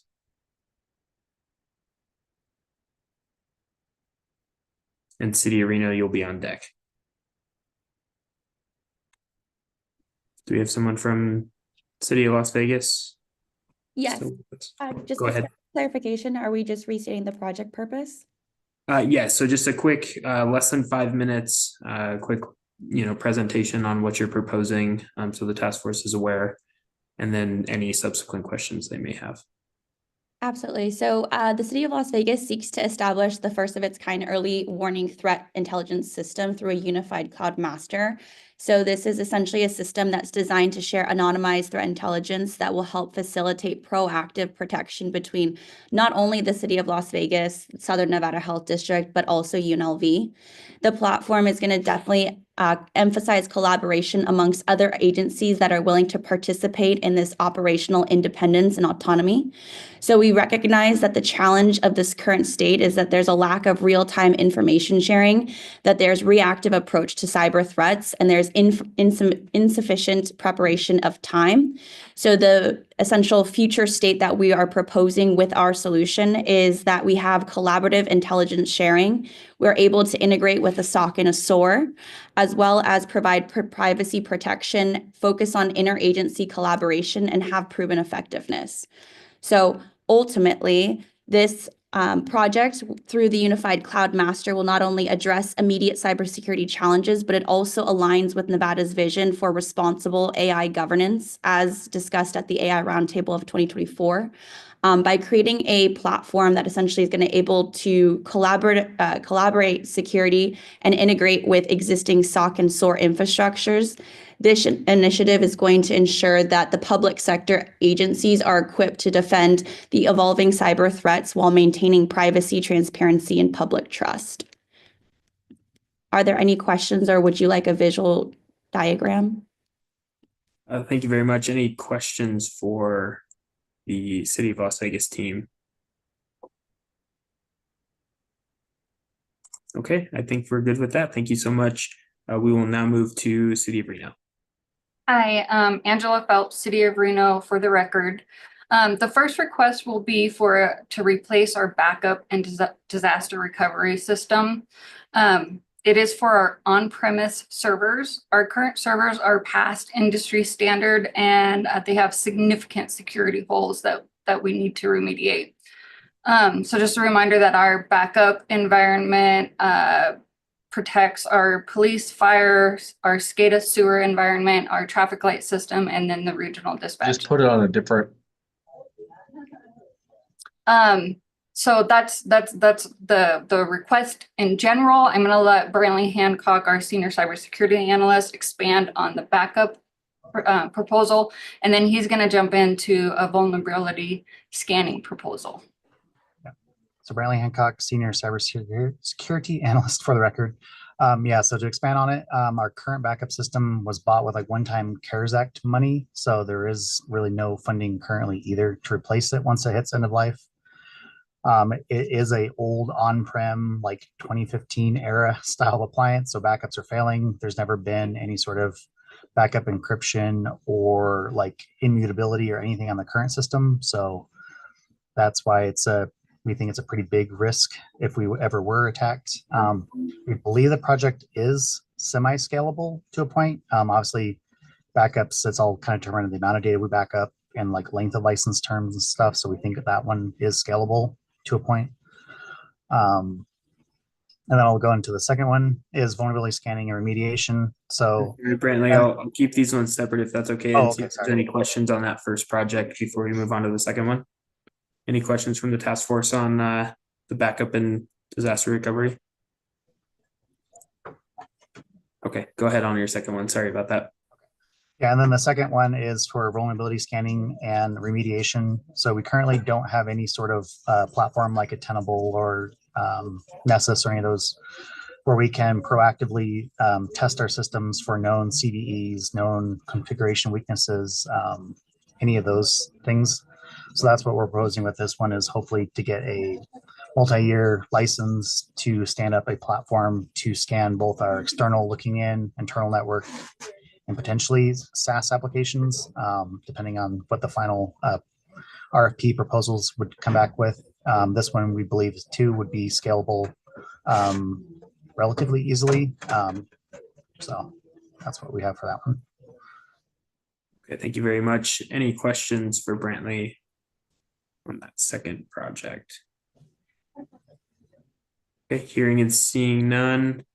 We'll move on to the Clark County School District, and then we will move into the Clark County Water Reclamation District on deck. Thank you, Tim. Appreciate that. Thank you, everybody, for giving us the opportunity to present today. 5 proposals, and as you indicated, I'll pause after each one for any questions. Our first proposal is for a digital forensics program as a school district with over 300,000 students. We're often responding to cyber incidents and working with law enforcement and with general counsel and others to quickly remediate cyber incidents. We have very disparate systems that don't always talk to each other, so it can be a very difficult, lengthy process in order to respond to investigations. And as we're trying to keep our students and our staff and teachers and our data safe, we're looking for a way to expedite those processes, making our investigations quicker and being able to assist our CCSD police force in a much more faster, secure way. I'll pause for questions. Any questions for Clark County School District? Okay, seeing none, go ahead and do your second one. Okay, thank you. My next proposal is for distributed denial of service protection. Our internet connection is integral to everything that we do at the Clark County School District, from our classroom instruction, which is now all online, to our alert systems, our intercom systems, and our business systems. And we have over 400 sites. So we're proposing for some DDoS protection. That's protection against attacks that come from sources where they will try to overwhelm our network and block access. That will cripple us and impede us greatly in accomplishing our goals as a district. So we're looking to implement a protection for that. That is a service that will, in a matter of seconds, if it detects a DDoS attack, it will be able to remediate that, and we will continue. The users won't even know anything is happening, protect us, and continue our business as usual. I'll pause for questions on that. Any questions from the task force members?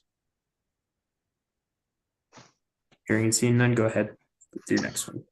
Thank you. Our next request is for identity and access management and governance. As we have many different disparate systems and different access roles, we're looking to automate those processes, to move them to the cloud, to gain visibility and to gain security by having the ability for a system that will replace our manual processes, the scripts that we've written over the years, to make sure that users only have the access that they need for the systems that they need, and that the access is given or revoked as needed on an automatic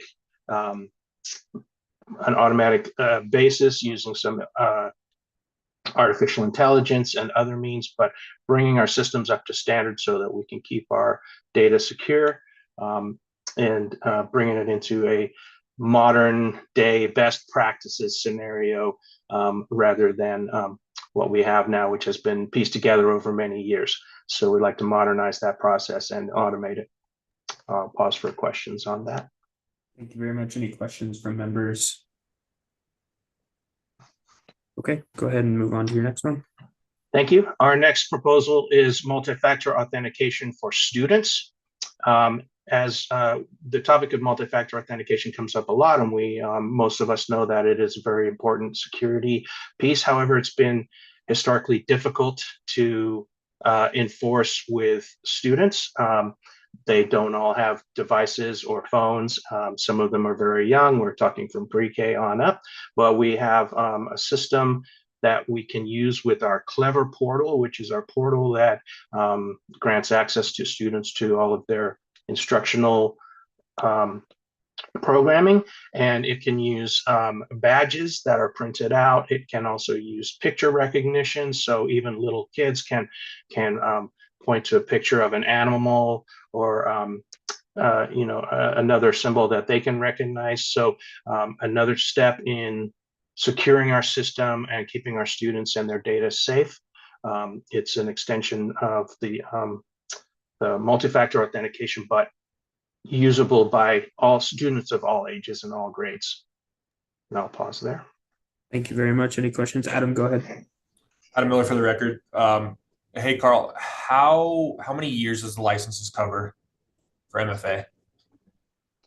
Let me check. I believe we had. Was it 3? Am I making that up? Yes, I believe it's 3. I wanted to double check that, but if you recall that, that's probably correct. Yes, that's a 3-year. So that would potentially be scalable if needed. Yeah, Adam Miller for the record. So that was going to be my follow-on question: is given the price tag and the kind of lack of wiggle room we have with the overall grant allocation, how does that scale 1, 2, 3 years on the license based on the price tag or the quotes that you've received? Yeah, so the quotes were for 3 years. I assume if we went to a lower time period, we would have to pay a little higher cost, but we would work with our vendor to do that. And we would be willing to, scale back if that's a consideration.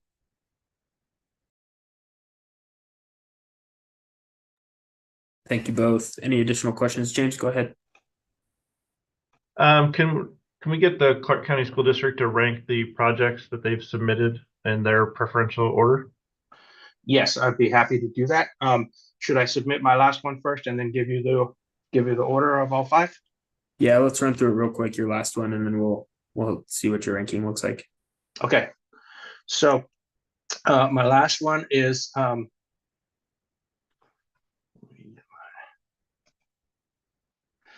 update our cybersecurity incident response.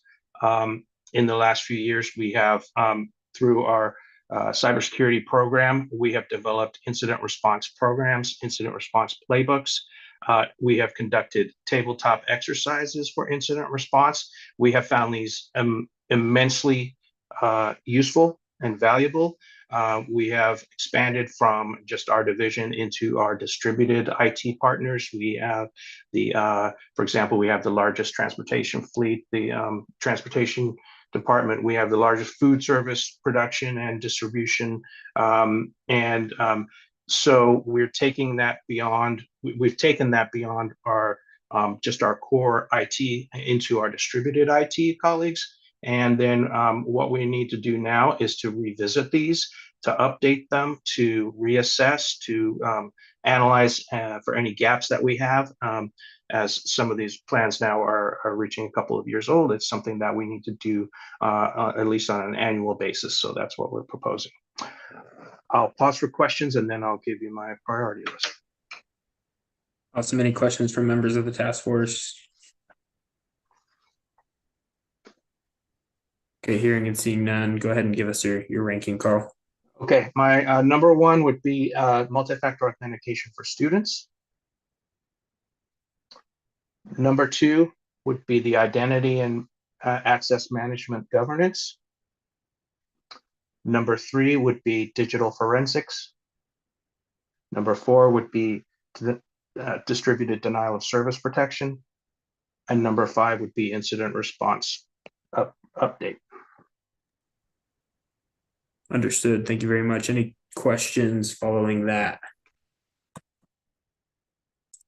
Okay, hearing and seeing none, we'll go to the Clark County Water Reclamation District, and then we'll move to the Department of Agriculture on deck. Hi, everyone. Good afternoon. My name is Angeline Szymanski. I am the Program Administrator for Grants and Emergency Management Programs at Clark County Water Reclamation District.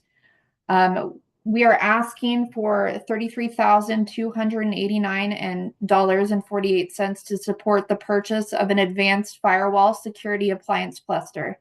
The firewall would be utilized at our primary data center, which supports critical components of the wastewater agency's operations.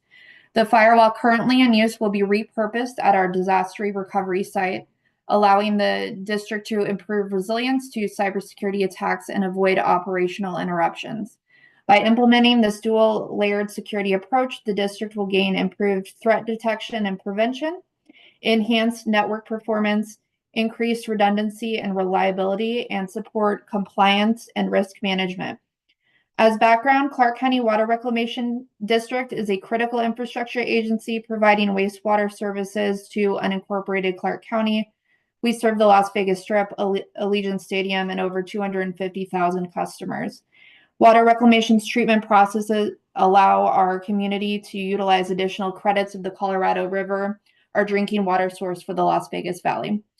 This project is not scalable, shareable, or deployable to other jurisdictions. I want to thank everyone for the opportunity to present this. If you have any questions, I will do my best. I believe my IT colleagues are in the waiting room to get into the Zoom. So if you guys have any very technical questions, I will have to phone a friend. So any questions? Thank you very much. Any questions for the Reclamation District? Okay, I think we are good to move on to the Department of Agriculture.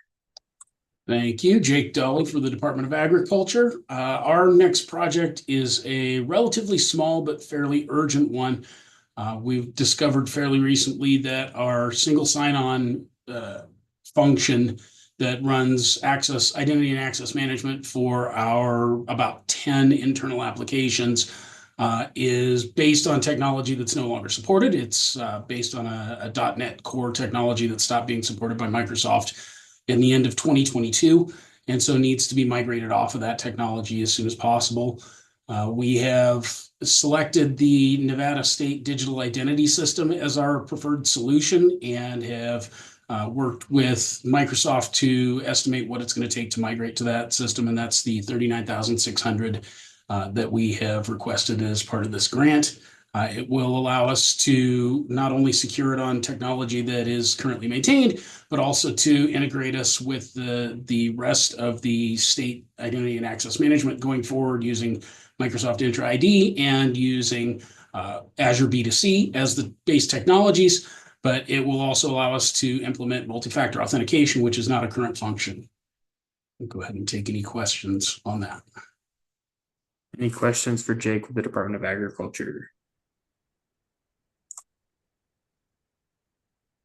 Okay, hearing and seeing none, looks like we're ready for the Department of Transportation. I don't see Rick on screen, but oh, there he is.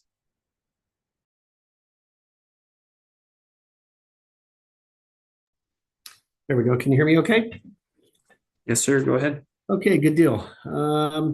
So we had quite a few items on here, but the purpose for our purchase is layered security. We've got a combination of NGFWs, next generation firewalls, and NACs create a multi-layered security approach, making it more difficult for attackers to breach real-time response. Both systems can provide real-time alerts and responses to these potential threats, enabling quicker remediation. We're looking to bring up our comprehensive visibility. Together, they offer enhanced visibility in the network traffic and device behavior, aiding in the identification of anomalies. In summary, next generation firewalls and NAC work together to create a robust security framework protecting network from a wide range of threats while ensuring these devices can connect. Also, authentication devices will help to ensure that only the holders of these devices will be authenticated to log into the network as service account holder, keys to service accounts, and keep them secure from credential harvesting. The forensics hardware that we're asking for will assist in researching the effects of viruses, cyber attacks, and insider threats across the .IT infrastructure, and an incident forensics environment where hardware will assist in researching the effects of viruses, cyber attacks, and insider threats. It'll also help to meet the recovery time objective of our incident response plan, and should any portion of the .IT infrastructure become unavailable.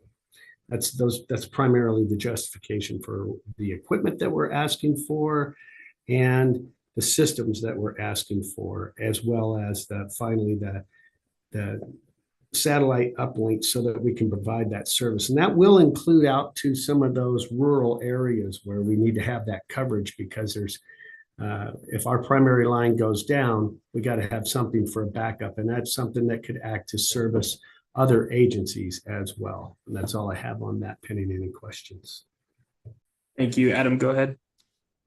Adam Miller for the record. Hey, Rick, given the price tag on this one, is there any flexibility with NDOT to claw back some of the security camera allocations and leave kind of the other hardware in place, or is that not scalable at all? Yes, sir. That is very much so. This is Rick Hayes for the record. Yes, Adam, that is certainly an option for us. Thank you very much. Any additional questions for NDOT? Okay. Hearing none, we'll move on to the Office of the Chief Information Officer. Thank you. Good afternoon, members of the committee. My name is David Axtell. I am the Deputy CIO and State Chief Technology Officer. The proposal that that I'm putting forward today is for a cyber tool tracking system 2.0. We received grant funding and successfully created the application that was funded through the the Homeland Security grant in 2021, but we did not have, we were unable to secure funding, state funding for the final push of deployment. So we've developed the application, but it hasn't yet been able to be deployed. This objective, this follows under objective 1 of developing the information and sharing this to help respond to cybersecurity incidents, as well as in planning of acquisition of new tools. The program encompasses several of the SLCGP program elements, including number 1, 3, 7, 11, 14, and 16.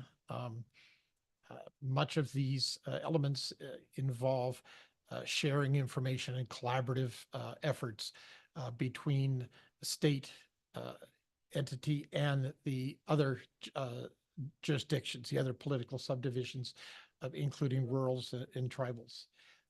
The project will really complete the deployment of the original cyber tool HSGP grant effort. And what we want to do is initially trial and refine the tool that we've completed to ensure that it really is completely suitable for use. We believe it is, but we would like to trial this. It'll be it's going to strengthen cybersecurity risk management for the state, in that it is effectively a crowdsourced asset management tool that would collect information from ISOs across the various jurisdictions and allow them to share information that in terms of their experience of use of the tool, but also just from the simple asset side, be able to share when a tool perhaps does get compromised. I'm thinking SolarWinds, CrowdStrike, those types of events. Allows us to perform a much faster response in addressing those potential issues. This repository will start small, obviously, but it'll grow and become more and more valuable as all of the cyber participants in various political subdivisions add information to the tool. It will be limited to the cybersecurity community, and therefore it will not be a public used tool or public visibility specifically. Let's see. The majority of this effort would be accomplished by state FTE staff, and with a small portion, very small portion of professional services to help bring some of the expertise needed for the platform. And the system is scalable. It's really only limited through license funding, and so if we had to cut back, we would simply have to cut back on the number of entities that could participate. But we hope we don't have to. We'd like to be able to go out to especially the rurals that don't have the ability to share or find other funding. Excuse me. That is the summary of our proposal, and I'm happy to take any questions. Thank you very much. Paul, you have a question? Yes, Paul Embley for the record. Did I understand correctly that this is a custom-built solution, or is this an off-the-shelf? It's actually a custom-built solution on top of a ServiceNow platform. So the platform itself is obviously a well-known platform as a service, but we built this solution on top of the ServiceNow platform. And this was built in 2021, you said? It actually completed earlier this last year, I believe, is when we actually completed it. Okay, thank you. Yep. Thank you very much. Any additional questions for David? Okay, hearing and seeing none, I think we're good to move to the Nevada Office of Cyber Defense Coordination. Adam Miller for the record. Yeah, so this application is a sustainment grant from FY23. It's basically just a continuation of hiring a contracting team to build out an incident response team that will be able to go around the state and build incident response plans with our SLTT partners, trying to leverage their ability to reach as many folks as possible and get those IRPs to a place, a baseline that is comfortable for the state cybersecurity atmosphere that will allow then a more robust response to cybersecurity incidents. Thank you very much, Adam. Any questions for the OCDC? Okay, hearing and seeing none, I think you're good to move into your second project. All right, Adam Miller for the record. This one is also a sustainment grant carrying over from FY23. This is for a statewide SOC and ISAC. This will actually build out a greater depth of inviting folks with licenses to participate in a statewide SOC. Right now, the plan is for a managed SOC, and hopefully teaming up with some of the grant money that we previously discussed with UNLV in their planning actions. We will hope to kind of roll out the statewide managed SOC to a greater number of entities that can participate. Thank you. Any questions for Adam? Okay, thank you very much. We'll move on to Washoe County.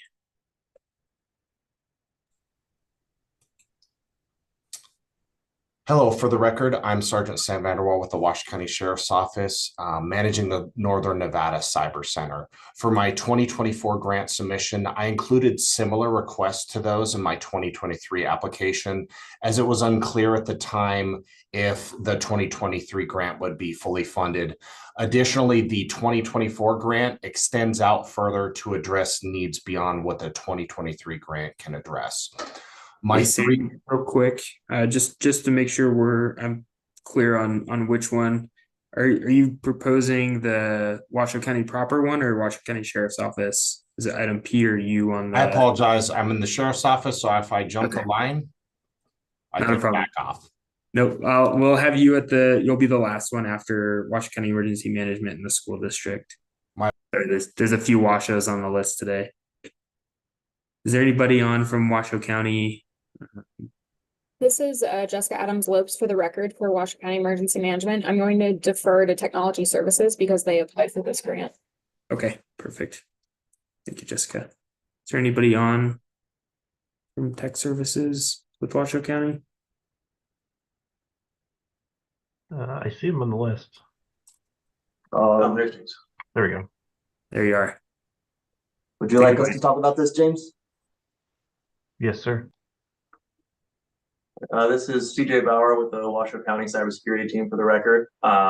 We are applying for a vulnerability management solution in an effort to be able to increase visibility in our environment for vulnerabilities and exposed systems to be able to identify and remediate them.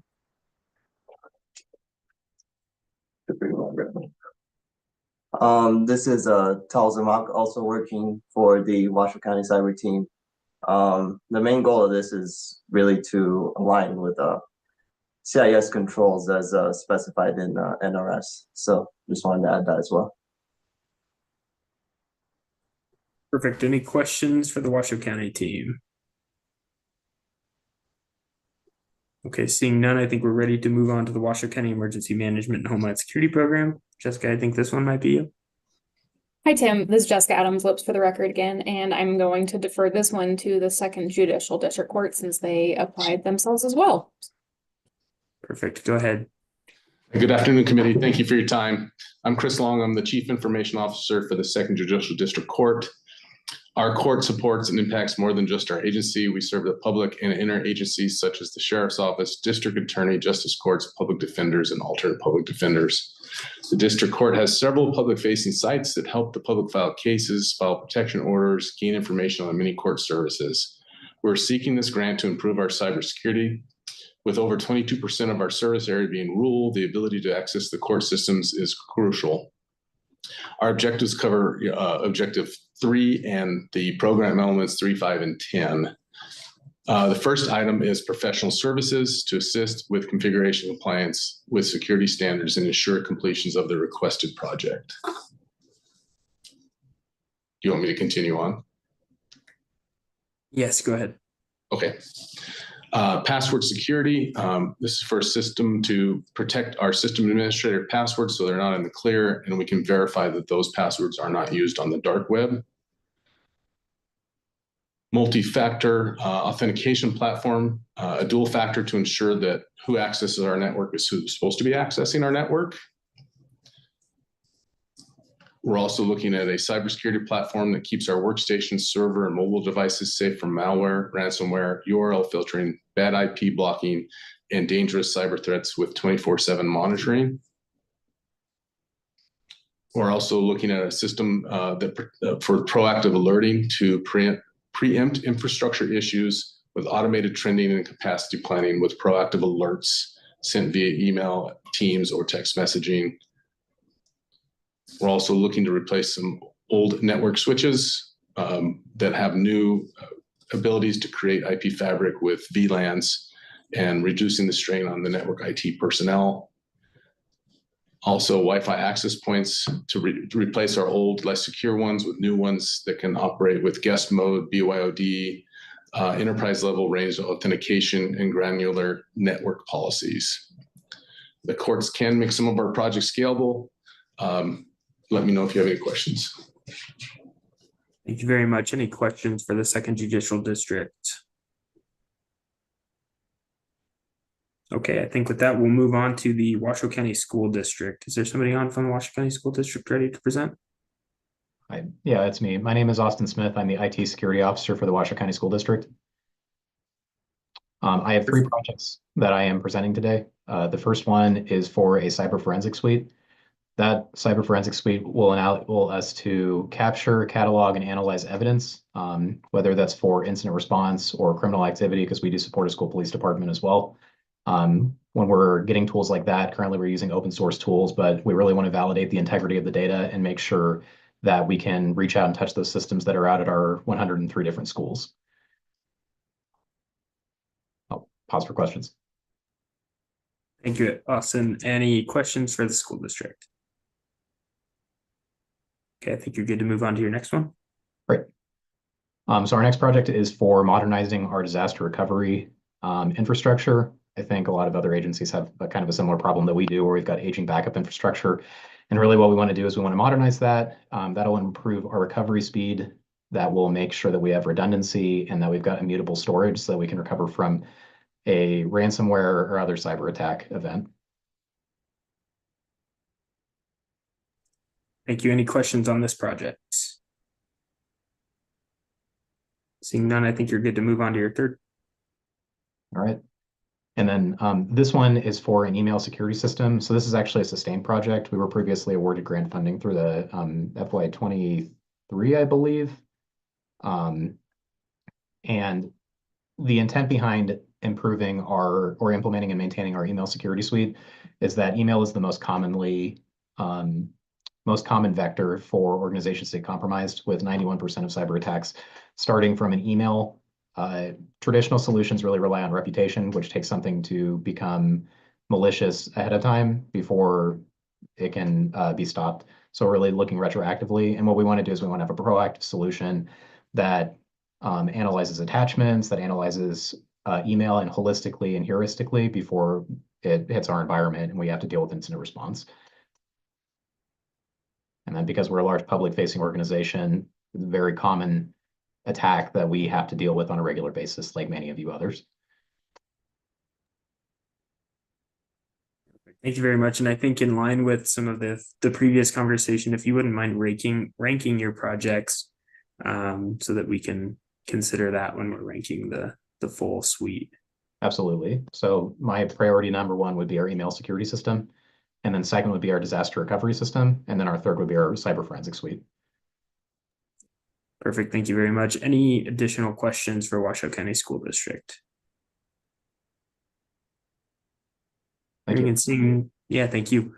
Hearing and seeing none, we can move on to the Washoe County Sheriff's Office. Sorry, Jason, now you are up.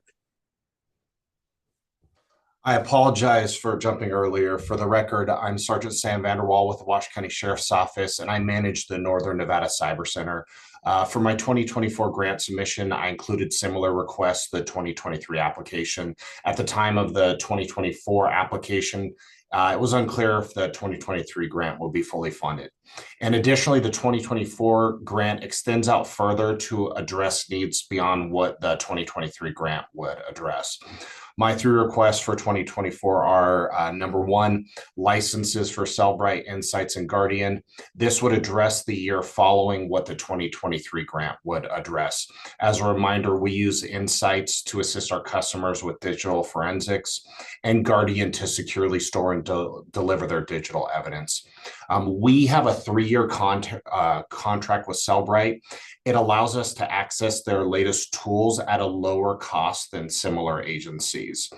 These products not only enhance our capabilities, but they also support smaller entities across Northern Nevada, which enables them to address cybersecurity needs that they otherwise couldn't meet. Funding for these tools aligns with grant goals by reducing systematic cyber risks, securing the critical infrastructure, and strengthening the resilience of government services for our local communities.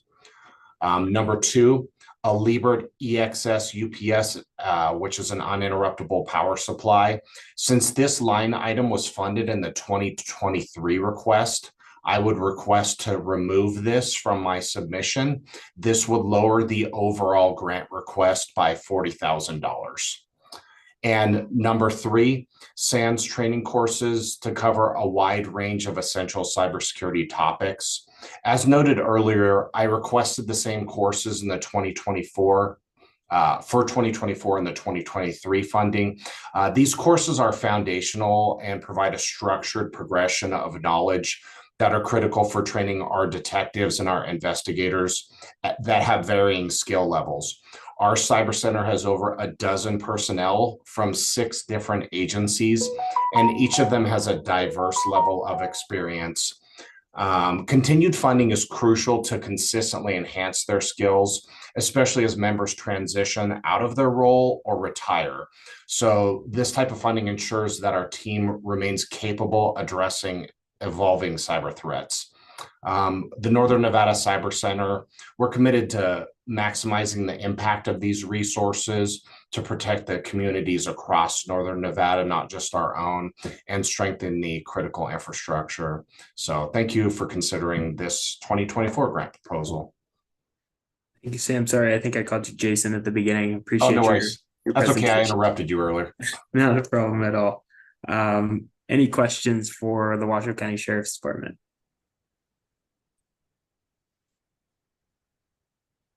Okay, hearing none, I think any questions or go backs from any members of the cybersecurity task force for any of those presentations that we've just heard. Okay, hearing none, I think maybe as a part of this agenda item, Amanda, would you mind giving us an idea of which ones had rural components so that we can consider that? Sure, Amanda Jackson for the record. So we have the 5 Park County School District projects, which have each claimed a 7.24% rural percentage. We have the 2 Office of Cyber Defense Coordination projects, which have both claimed an 80% rural percentage. Washoe County was 36%. Washoe County Emergency Management and Homeland Security was 22%. And then the Washoe County Sheriff's Office was 50%. So if I'm going and the letters, if that's helpful, then we have D, E, F, G, H. We have, let's see, N and O, P, Q, and U.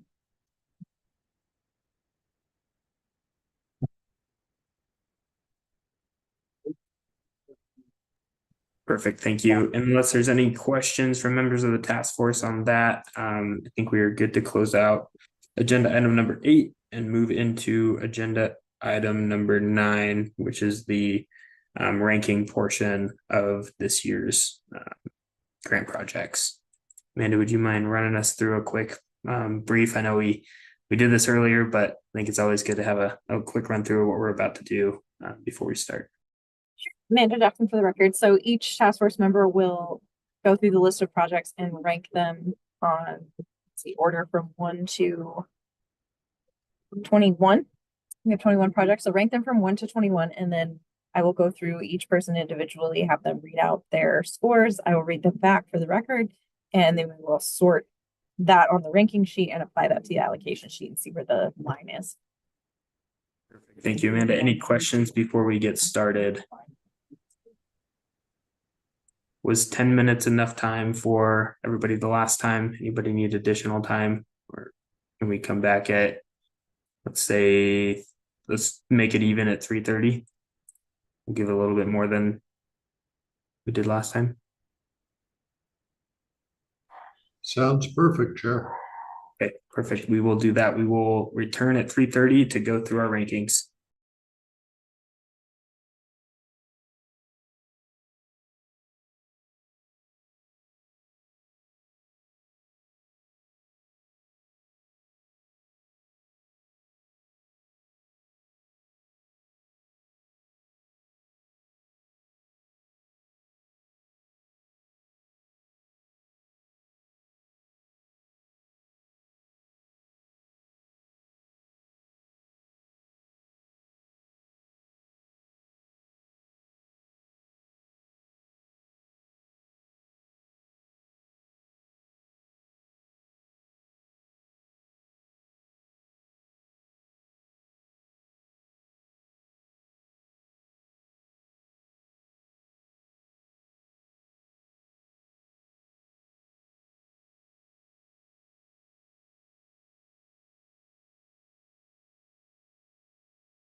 2-minute warning.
All right, team, I'm seeing 3:30 on the clock.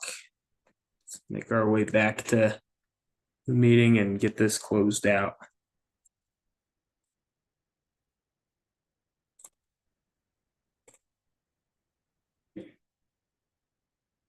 Everybody ready to go? Amanda, you good to go? Awesome. I am ready. Okay, so we are coming back to agenda item number 9. We'll be ranking our choices. Amanda, take us away. We have Frank Cabela first. Frank Bell for the record. Could you skip me for a couple? My notes did not save for some reason. I don't know. Okay, let's go to Brett Thompson. Thank you. All right, Brett Thompson for the record. Alpha is 8, Bravo is 11, Charlie is 2, Delta 16, Echo 18, Foxtrot 4, Golf 21, Hotel 9. India is 1, Juliet 3, Kilo 10, Lima 20, Mike 19, November 6, Oscar 7, Papa 5, Quebec 17, Romeo 15, Sierra 14, Tango 13, and Uniform 12. Jackson for the record. I have A8, B11, C2, D16, E18, F4, G21, H9, I1, J3, K10, L20, M19, N6, O7, P5, Q17, R15, S14, T13, and U12. That's correct. Thank you. All right, let's go to Dr. Delmont. Marilyn Delmont for the record. A10, B11, C6, D2, E4, F5, G3, H9, I1, J18, K2, L14, M13, N16, O15, P17, Q12, R7, S8, T20, U21, V19. Which project are you showing for B, ma'am? For me? Which project are you showing for B as in Victor? For 19. We have U, so it only goes up to U as in union. Okay, so hold on. The project that I'm showing for the SANS training, is that you and Leaper, UPS, and SANS training, were there 2 projects or just one? Are you referring to the one for the Washoe County Washoe Sheriff's County, Office? yes. That's only one project. Oh, okay. I had it for some reason marked as 2. Okay, but it looks like we're not adding up to 231. Let me double check, and I apologize for this conditional formatting thing that we're dealing with right here. Yeah, we're only at 214. So let's see. Can I read them back to you? Yes. So I have A10, B11, C6, D2, E4, F5, G3, H9, I1, J18, K2, L14, M13, and 16, O15, P17, Q12, R7, S8, T20, and U21. And my conditional formatting is broken, so it's not telling me if we have a repeat here. If anyone else happens to see what's going on, I would love to. Adam Miller for the record. Yeah, 2 is repeated twice on K, and I believe at the top. Thank you. Yes. D. Okay. D and K. Okay, let me look at that. Hold on. Thank you, Adam.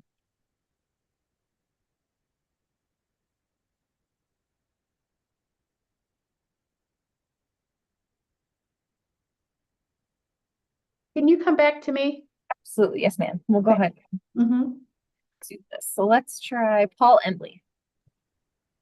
Paul Embley for the record. I'm going to try to line these up, but A is 1, B is 16, C is 8, D is 18, E is 17, F 11, G is the MFA, right? Okay, Correct. so far we're good. So G is 10, H is 19. I, is that the water district? Yeah, okay. I is 9. J, Department of Ag is 4. Sorry, sir. J is Las Vegas Metropolitan Police Department. Okay, that may be where I got off. Department of Agriculture is K. Okay, so let's go to K. That would be 4. Department of Transportation is 2. OCIO is 3. And what is M? M is also the OCIO. M and N are OCI, or sorry, I apologize. M is OCIO, N is Office of Cyber Defense Coordination. Okay, so that would be 20. Then the sustaining grant for the SOC, is that N? That's O. Oh, geez. Okay, let's go with 21 for that one. And E is courts, right? He is Washoe County Vulnerability Management Tool. This is Amanda Jackson, by the way. Sorry, I'm saying right. I'm totally messed up. We can come back to you too if you'd like. Yeah. Okay. It's been a long meeting. It's okay. Adam Miller. Adam Miller for the record. A19, B21, C12, D17, E20, F15, G11, H18, I7, J6, K4, L13, M1, N8, O5, P10, Q2, R3, S9, T14, U16. Amanda Jackson for the record. We have A19, B21, C12, D17, E20, F15, G11, H18, I7, J6, K4, L13, M1, N8, O5, P10, Q2, R3, S9, T14, and U16. Perfect. Thank you. Sandy Rabat. So Paul Embley for the record. Oh, I'm sorry. No, go. go with somebody else, please. Can you guys hear me? Yes, ma'am. Okay. A16, B12, C13, D18, E21, F20, G10, H11, I19, J15, K4, L14, M9, N2, O3, P6, Q1, R8, S7, T5, and U17. Amanda Jackson for the record. I have A16, B12, C13, D18, E21, F20, G10, H11, I19, J15, K4, L14, M9, N2, O3, P6, Q1, R8, S7, T5, and U17. Correct. Thanks. Paul, did you want to give another shot? Sure.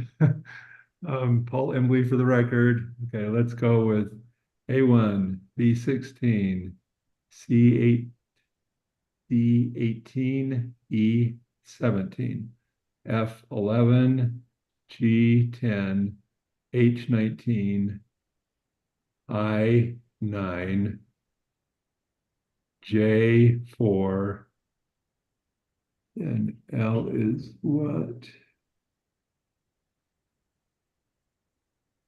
Sorry, We're I at- can't see on this. You're okay. We're at K, Nevada Department of Agriculture. Oh, okay. K is 4. Did I already say 4? We Oh, already have 4. 2 4s. Okay. So let's make J blank, please. And then 4. Okay. Then for transportation, L2. Then 3. Okay. N is 12. O is 21. P. Okay, let's go to Q. That would be 5. And does courts have 4 different? What? Oh, They may have multiple line items, but they only have one project submission. oh, okay, that's where I'm totally messed up. Okay. Okay, so then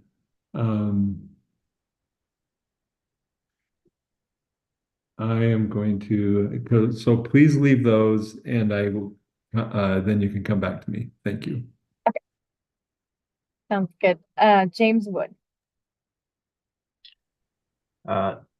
James Wood for the record. A14, B20, C7, D16, E21, F3, G1, H9, I12, J10, K2, L19, M15, N13, O11, P6, Q4, R17, S8, T5, and U18. Amanda Jackson for the record. We have A14, B20, C7, D16, E21, F3, G1, H9, I12, J10, K2, L19, M15, N13, O11, P6, Q4, R17, S8, T5, and U18. That's correct. And it looks like we skipped general waters. I apologize. General waters, did you want to go ahead? Okay, A11, B16, C9, E15, E19, F12, G18, H10, I2, J5, K3, L21, M7, N6, O1, P8, Q20, R13, S17, T14, U4.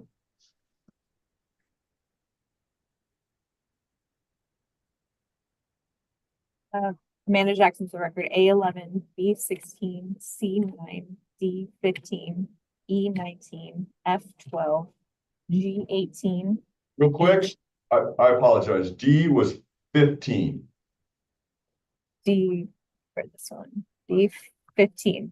Okay. If I read it wrong, I apologize. Let me start over. Amanda Jackson, for all the numbers start to like blend together. Amanda Jackson for the record, A11, B16, C9, D15, 15, E19, F12, G18, H10, I2, J5, K3, L21, M7, N6, O1, P8, Q20, R13, S17, T14, and U4. Yes, ma'am. Thanks, Amanda. Okay, great. You're very welcome. Frank, did you want to come back to the beginning? Frank Bell for the record. A10, B13, C3, D18, E20, F6, where am I at? G21, H11, I1, J5, K12, L17, M16, and 1, 2, 3, 4, 5, 6. I'm still missing 6 here. So let me get the rest of the 6. Please come back to me. Yes, sir. Dr. Delmont. Marilyn Delmont for the record. A10, B11, C6, D2, E4, F5, G3, H9, I1, J19, K18, L14, M13, N16, O15, P17, Q12, R7, S8, T20, U21. I apologize for this conditional formatting here. Did that add up?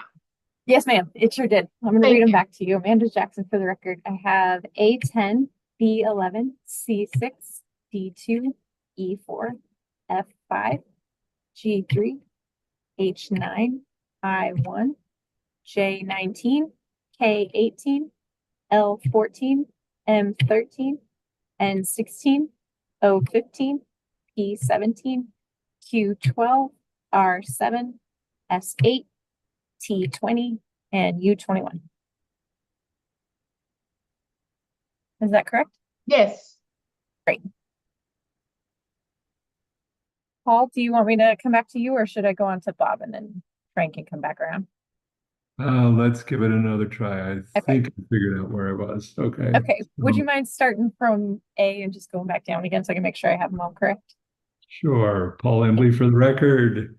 A1, B16, C8, D18, E17, F11, G10, H19, I9, J6, K4, L2, M3, N20, O12, Q5.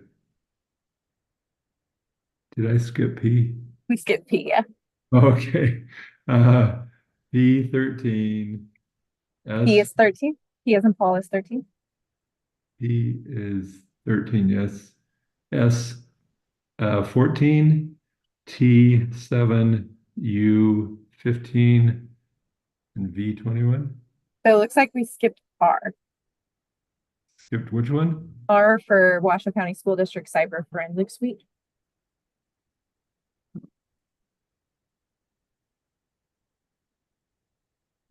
Hang on. Forensic Suite.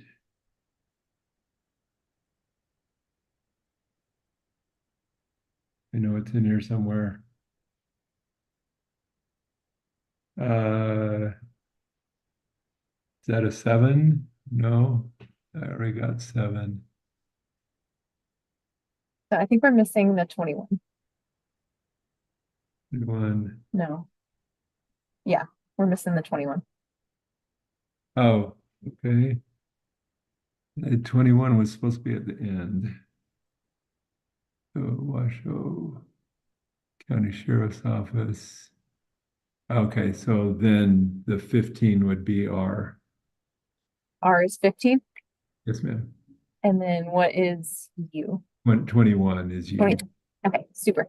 Let me read these back to you. Amanda Jackson for the record. I have A1, B16, C8, D18, E17, F11, G10, H19, I9, J6, K4, L2, M3, N20, O12, P13, Q5, R15, S14, T7, and U21.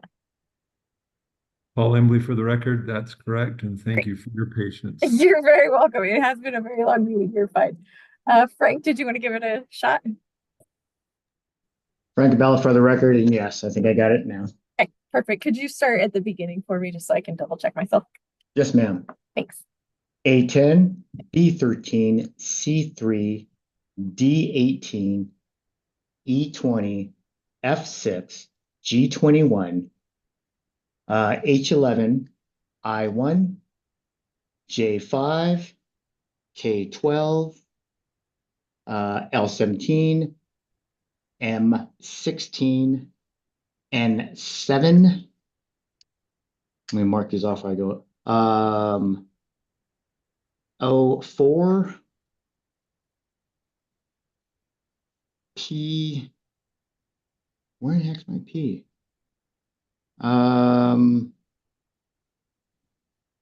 P2.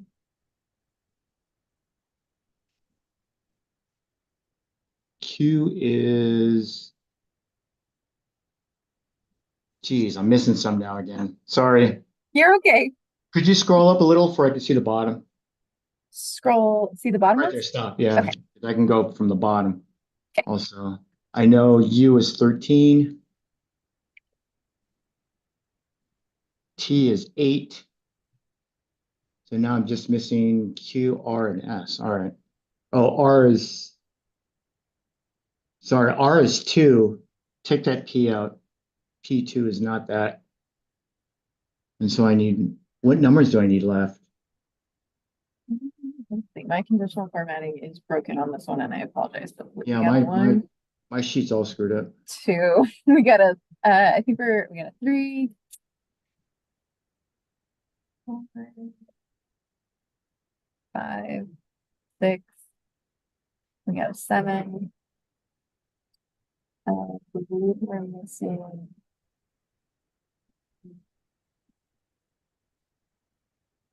9, 9, 10. Oh, 9 is S. 9 is S. 10 is Q. There they are. What have I got left now? 1 minus 2. Oh, that's not right. Okay.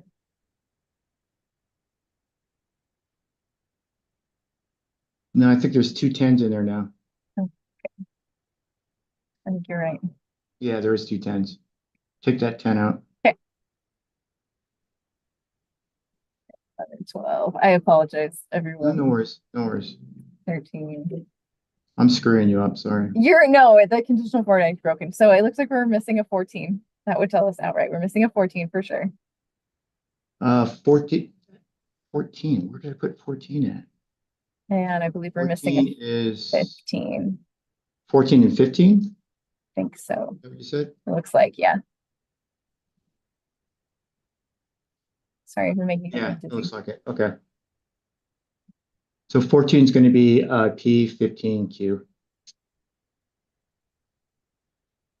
5 short. Do you want to start over from the beginning? Yeah, let's go. Okay, let's do it. Oh, wait a minute. I had it all noted out. A is 10. B is 13. C is 3. D is 18. E is 20. F is 6. G is 11. H is 7. That's where it screwed up.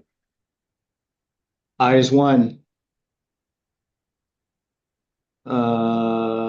J is 5. K is 12. L is 17. M is 16. N is 7. Wait, no, sorry, that's 2 7s. Back up. N is 8. O is 4. P is 14. Q is 15.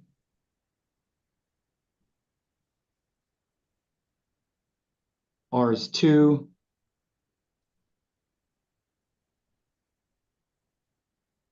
S is 9. T is 8.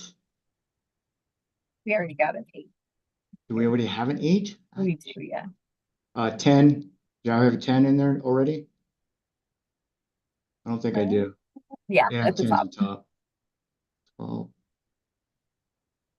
Why am I missing? Let's go back to that one. The last one I know for a fact is 13. U is 13? Yes. I don't know if you have a 17. Yes, ma'am. Good call. That's the one. 17 is the one. 17, yes, there you go. Thank you, ma'am. Appreciate it. Sure. Is T 17? T17, yes, ma'am. Okay. No way. No. Okay. Let me make sure that it's not my formula. It's broken. I am so sorry, everyone. No, okay. no, it's okay. Nope. All right. No, there's a 17 on top. There's 2 17s there. I just seen it. Do this. Go 1. Okay. Do you want me to jump over to Bob and then we can come Yeah, back yeah, and try please. it again? Okay. All right. Yeah, could you just copy that for me real quick and put it aside? Sure. So let's see.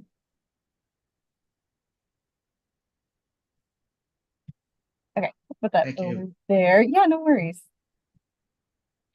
Okay. Bob, do you want to give me your votes, please? Sure. Bob Denhart for the record. Alpha 14, Bravo 13, Charlie 7, Delta, oh wait, yeah, Delta 11, Echo 20, Foxtrot 18, Golf 6, Hotel 3, India 4, Juliet 17, Kilo 16, Lima 21, Mike 5, November 2, Oscar 1, Papa 15, Quebec 10, Romeo 19, Sierra 18, Tango 12, Uniform 9. Okay. Looks like we have 2 18s. The conditional formatting is working on this one. Okay, Foxtrot should be 18. Where did you have the other one? S isn't Sam. Sierra is 8. Okay, perfect. So we have Amanda Jackson for the record, A14, B13, C7, D11, E20, F12, G6, H3, I4, J17, K16, L21, M5, N2, O1, P15, Q10, R19, S8, T12, and U9. Correct. Awesome. Okay. Let's see, Frank. So it looks like we have two 17s and two 13s. The Amanda Jackson for the record, it working over here and we stuck it over here. So we have two 13s and we have two 17s. Yeah, Frank Bell for the record. T should be 18. T is 18. Okay. And then for the 13s. Oh, we got two 18s now. No, two 18s now. All right. Go to Tim real quick, please. Okay. Tim? Ready to go. A6, B5, C18, D17, E19, F16, G4, H21, I1, J10, K7, L11, M12, N14, O2, P13, Q8, R20, S15, T3, and U9. Amanda Jackson for the record. We have A6, B5, C18, D17, E19, F16, G4, H21, I1, J10, K7, L11, M12, N14, O2, P13, Q8, R20, S15, T3, and U9. Perfect. Thank you. You're very welcome. Frank, Amanda Jackson for the record. It was pointed out to me, it looks like we're missing a 21 in yours too. Right. So the Frank Bell for the record. So the bottom last one should be a 19. 19, okay. Okay. And then we're missing a 21, correct? Yes, sir. That B should be 13. What He do is I have? What do I have doubled up? There's two 18s at the moment. Two 18s? Stop. That D should be a 21.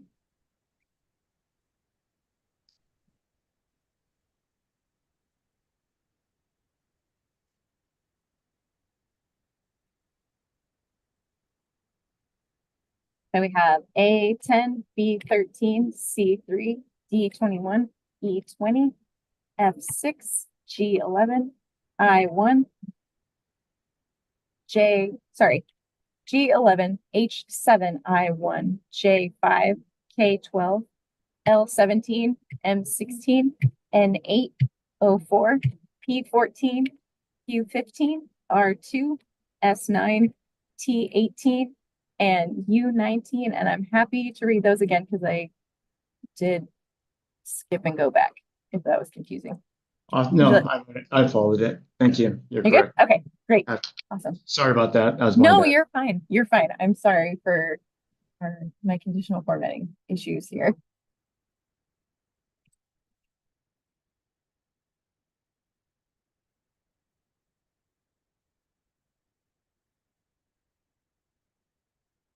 Um,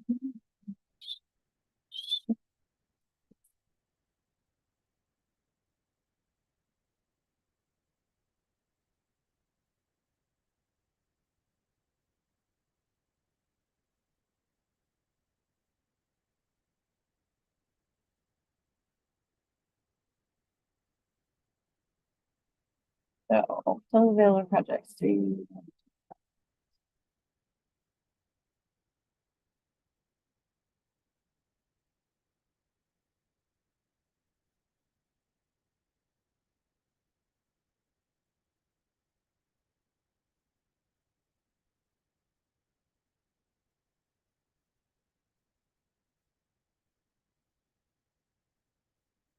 To 11. Okay. So if we go M2 through N11, which puts us right here beneath the city of Las Vegas, then we still have 248,000. And the one below it is 250,000. So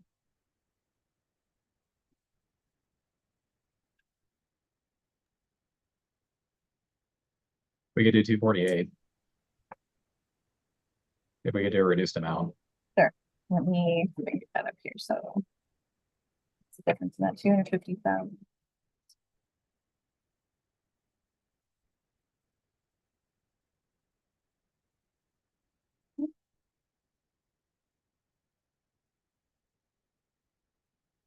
Oh my gosh.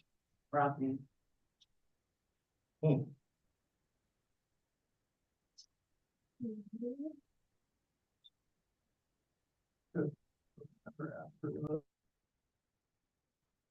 Messed up. I'm feeling the long meeting as well.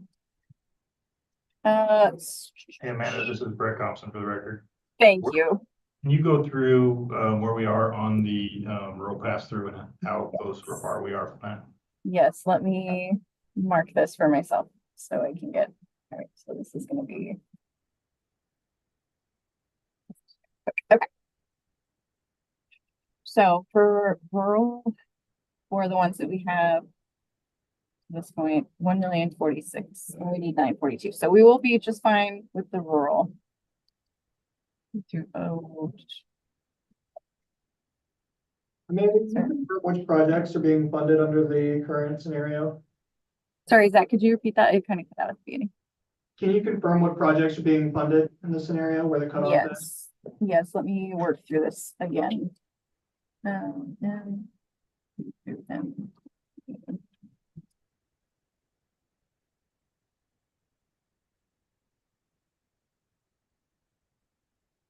Okay.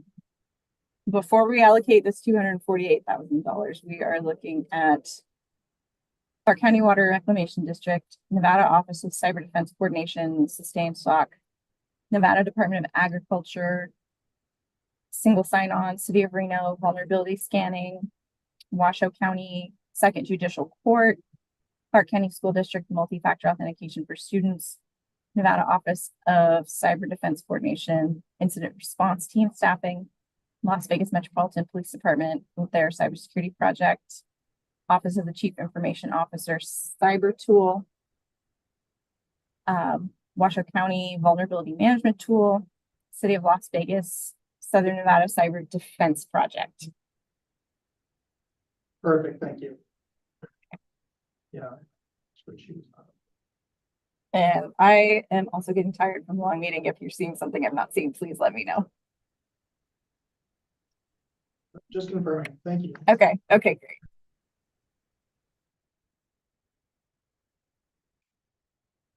So 2,922,765.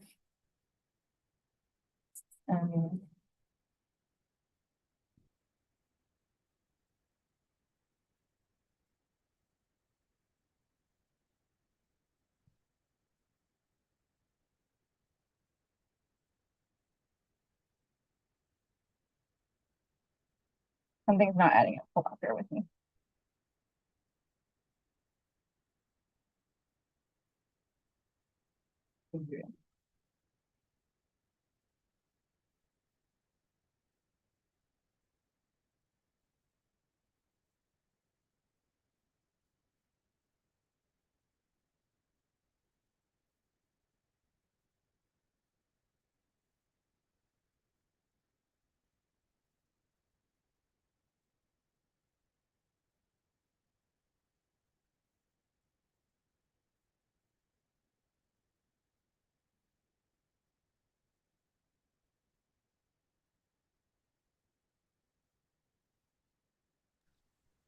Hey, Amanda, can you just confirm for me? It looks like we have a tie at rank 11 between Alpha and Sierra. And then I just want to confirm that those numbers aren't competing for the next project. Yes, we have two 11s. And the next project to be funded would be Foxtrot, or is it Sierra? So it would be, so Foxtrot is the line. So thank you. I could not figure out what was breaking here. So I'm stuck. I need your help, Zach. I'm so sorry. Like, I'm not understanding why I'm added up. So it's 3.983 here. And M2 through M11 is 334.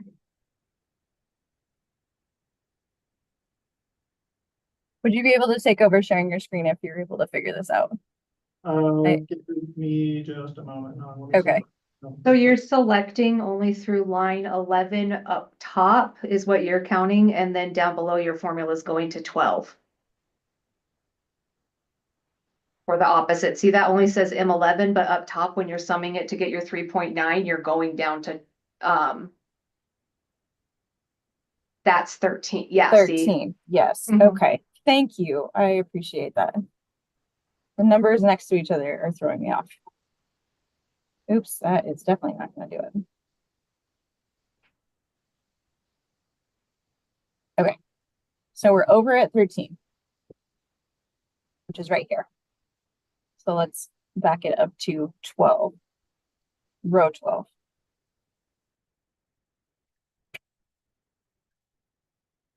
Oh dear. Okay. Back it up to row 12.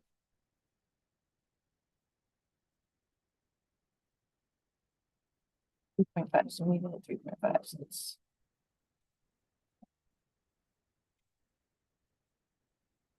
so we need to go to 2 through row 11.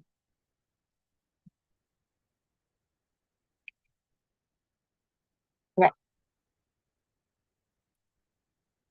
M11. All right.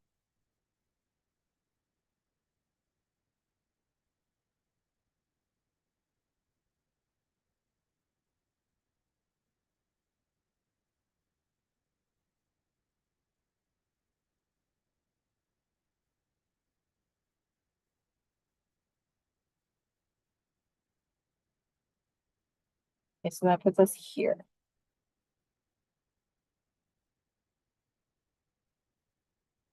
Okay.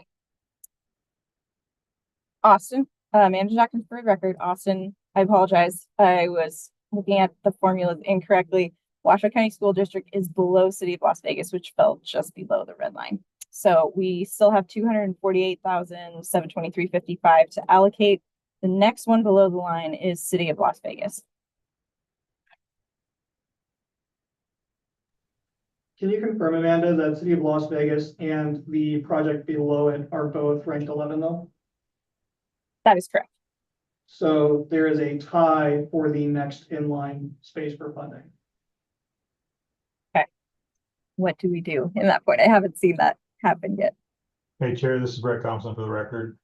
Would it be possible for the committee to consider, since I think our difference is 248, is that correct? That's correct. Just offering the 248 to Washoe County, which is at 250 anyways, and they're tied.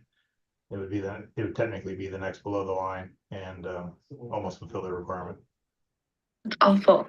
So for, I guess, speaking of City of Las Vegas, I guess one question, if the project amount that we had requested would be covering UNLV as well as Southern Nevada Health District.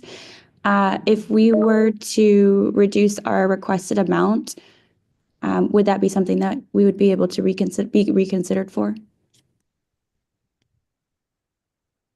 I'm okay with both proposals as long as the math works out and the parties are okay with the grant amount.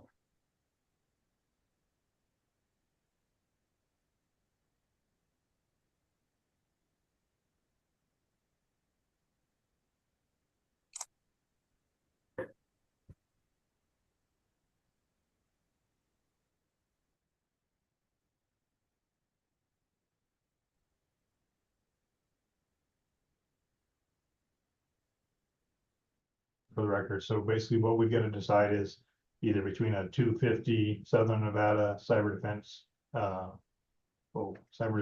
project, or a 250 disaster recovery bolt tied at the same below line. Amanda Jackson, for the record, that is correct. They both fell below the line. They're both ranked number 11.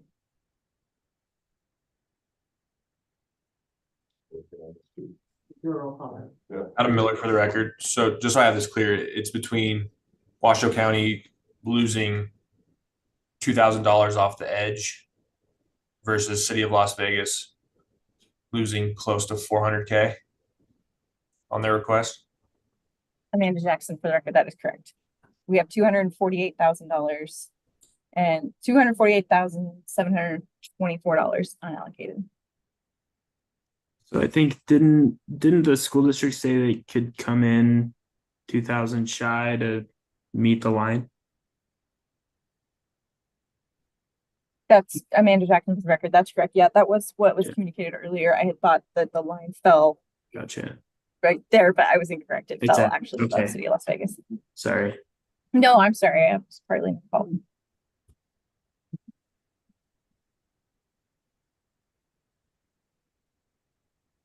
Chair, Craig Johnson for the record. I propose that we do a roll call vote. Each member gets one vote to pick City of Las Vegas or Washoe County School District to apply the 250. As long as council's good with that, Sam, is that okay? I think a roll call vote makes a lot of sense. Okay. One quick question. If we were just to cover one out of the three entities, our total value would come out to 156.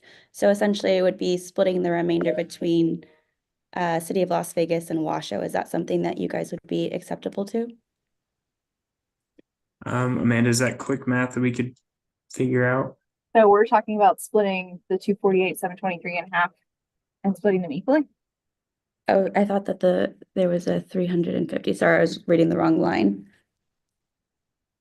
Yeah, I think that's above that line. So I think that would be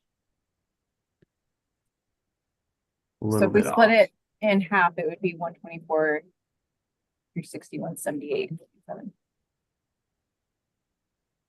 And I don't know that would meet the requirements of the other number 11. So okay, so I think what the best way to go about this is a roll call vote as proposed. So Hey, Chair, before we do that, can I ask a question? This is James Wood. go ahead. James, for the record, is there a reason? Is it just happenstance that Las Vegas, being that they're tied, that Las Vegas was listed before the school district? Yes, sir.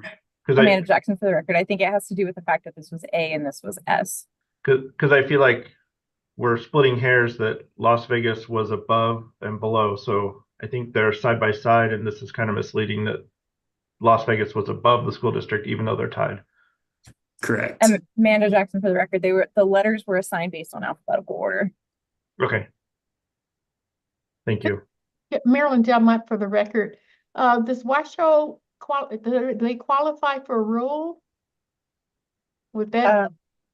Good question, Amanda Jackson, for the record. No, neither of these have any rural pass-through percentage. Okay. We do support rural schools, but it was negligible, like based on our total student population. Understood. Okay, so roll call vote. I think so. All those in favor, and we're gonna have to do this. Lauren, are you ready to write down kind of who's voting what? For the record, yes, Tim, I am. Okay, so all those in favor of funding the City of Las Vegas grant proposal, say aye. Hey, Aye. Tim, this is. Oh, actually, sorry, we're gonna have to call out names. Lauren, let's would you call out mind names. going through Thank you. the names of the folks present? Tim Robb, I'll hold my vote for any tie potential. Bob Denhart, Washoe County School District.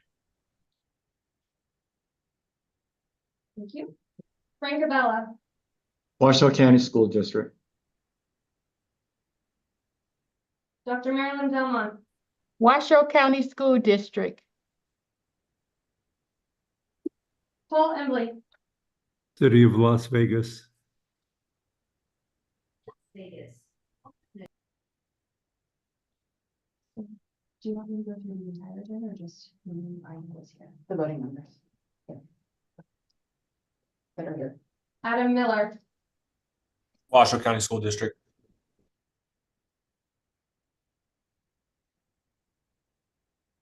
Brett Compton. Washoe County School District.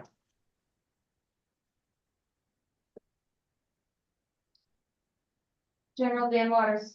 Alpha, Las Vegas. Thank you. Sandy Rabala. Washoe County School District.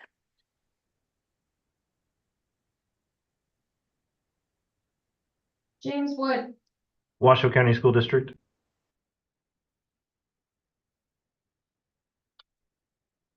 I believe that's all the voting members. It's a clear majority of Washoe. At 7 out of 9. Thank you very much. So we'll put Washoe above the line. And I think that puts us right about even with the amount of funding available, Amanda. That is correct. Amanda Jackson for the record. Let me just do the math and get that all here.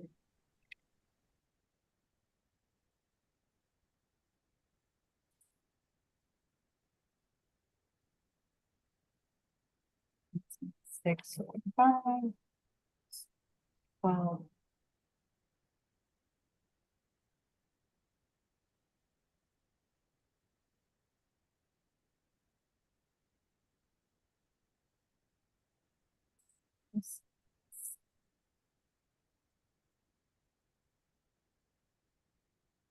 I'm so sorry.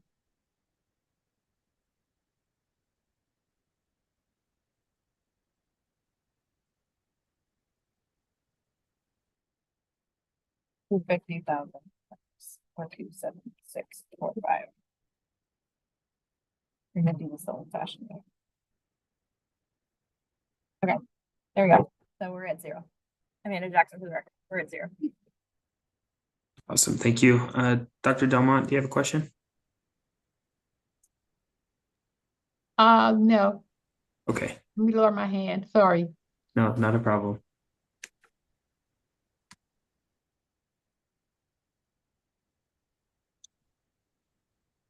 Brett Thompson for the record. Make a motion, we accept the results as posted. Thank you, Brett. Do we have a second? Dan Waters for the record, I'll second. Thank you. All those in favor of accepting the results of our ranked votes as our recommendation to the SAA, say aye. Aye. Any opposed? Motion passes. Thank you so much, Amanda. Okay, I think with that, we are good to move into our final agenda item, public comment. No action may be taken upon a matter raised under this item until it has specifically been added to in a future agenda. If you wish to make public comment, the dial-in number is 1-669-219-2599, followed by the meeting ID, which is 686-738-8625, followed by pound. Is there anybody online that wishes to make public comment?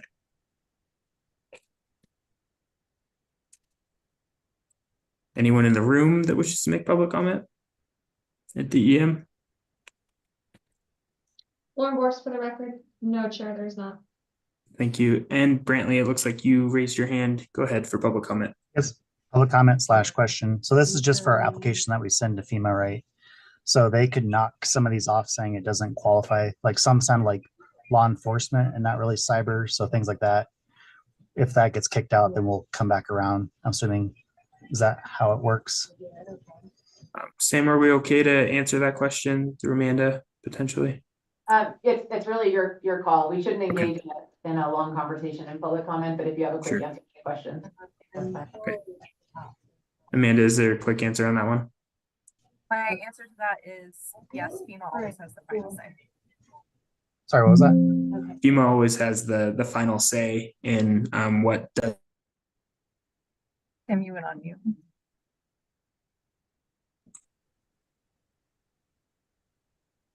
Okay, yeah, I think I just want to make sure that's what I understood too. So this is just what we put in the packet, and then, yeah, FEMA could always kick some of these out. So, okay. Yes, sir. And I believe that would go to the state administrative agent that would be able to kind of help with the process from there. Is there any additional public comment that anyone would like to make?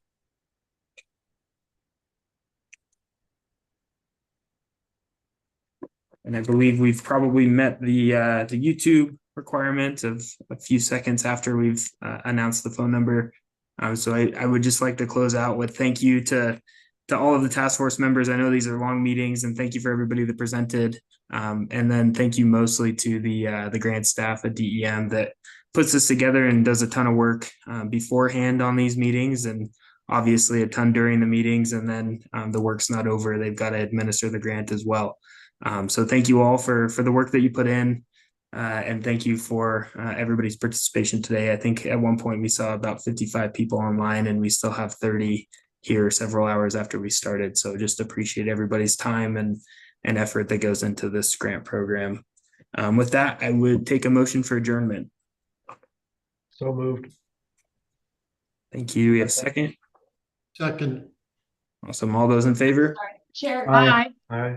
Chair, can you Yes. know who first and seconded, please? Oh, sorry. Can we get who was the first? James Wood. Thank you, James. And who Bob seconded? Denmark. Thank you, Bob. All those in favor? Aye. Aye. Aye. Any opposed? Awesome. Thank you all. Have a great night.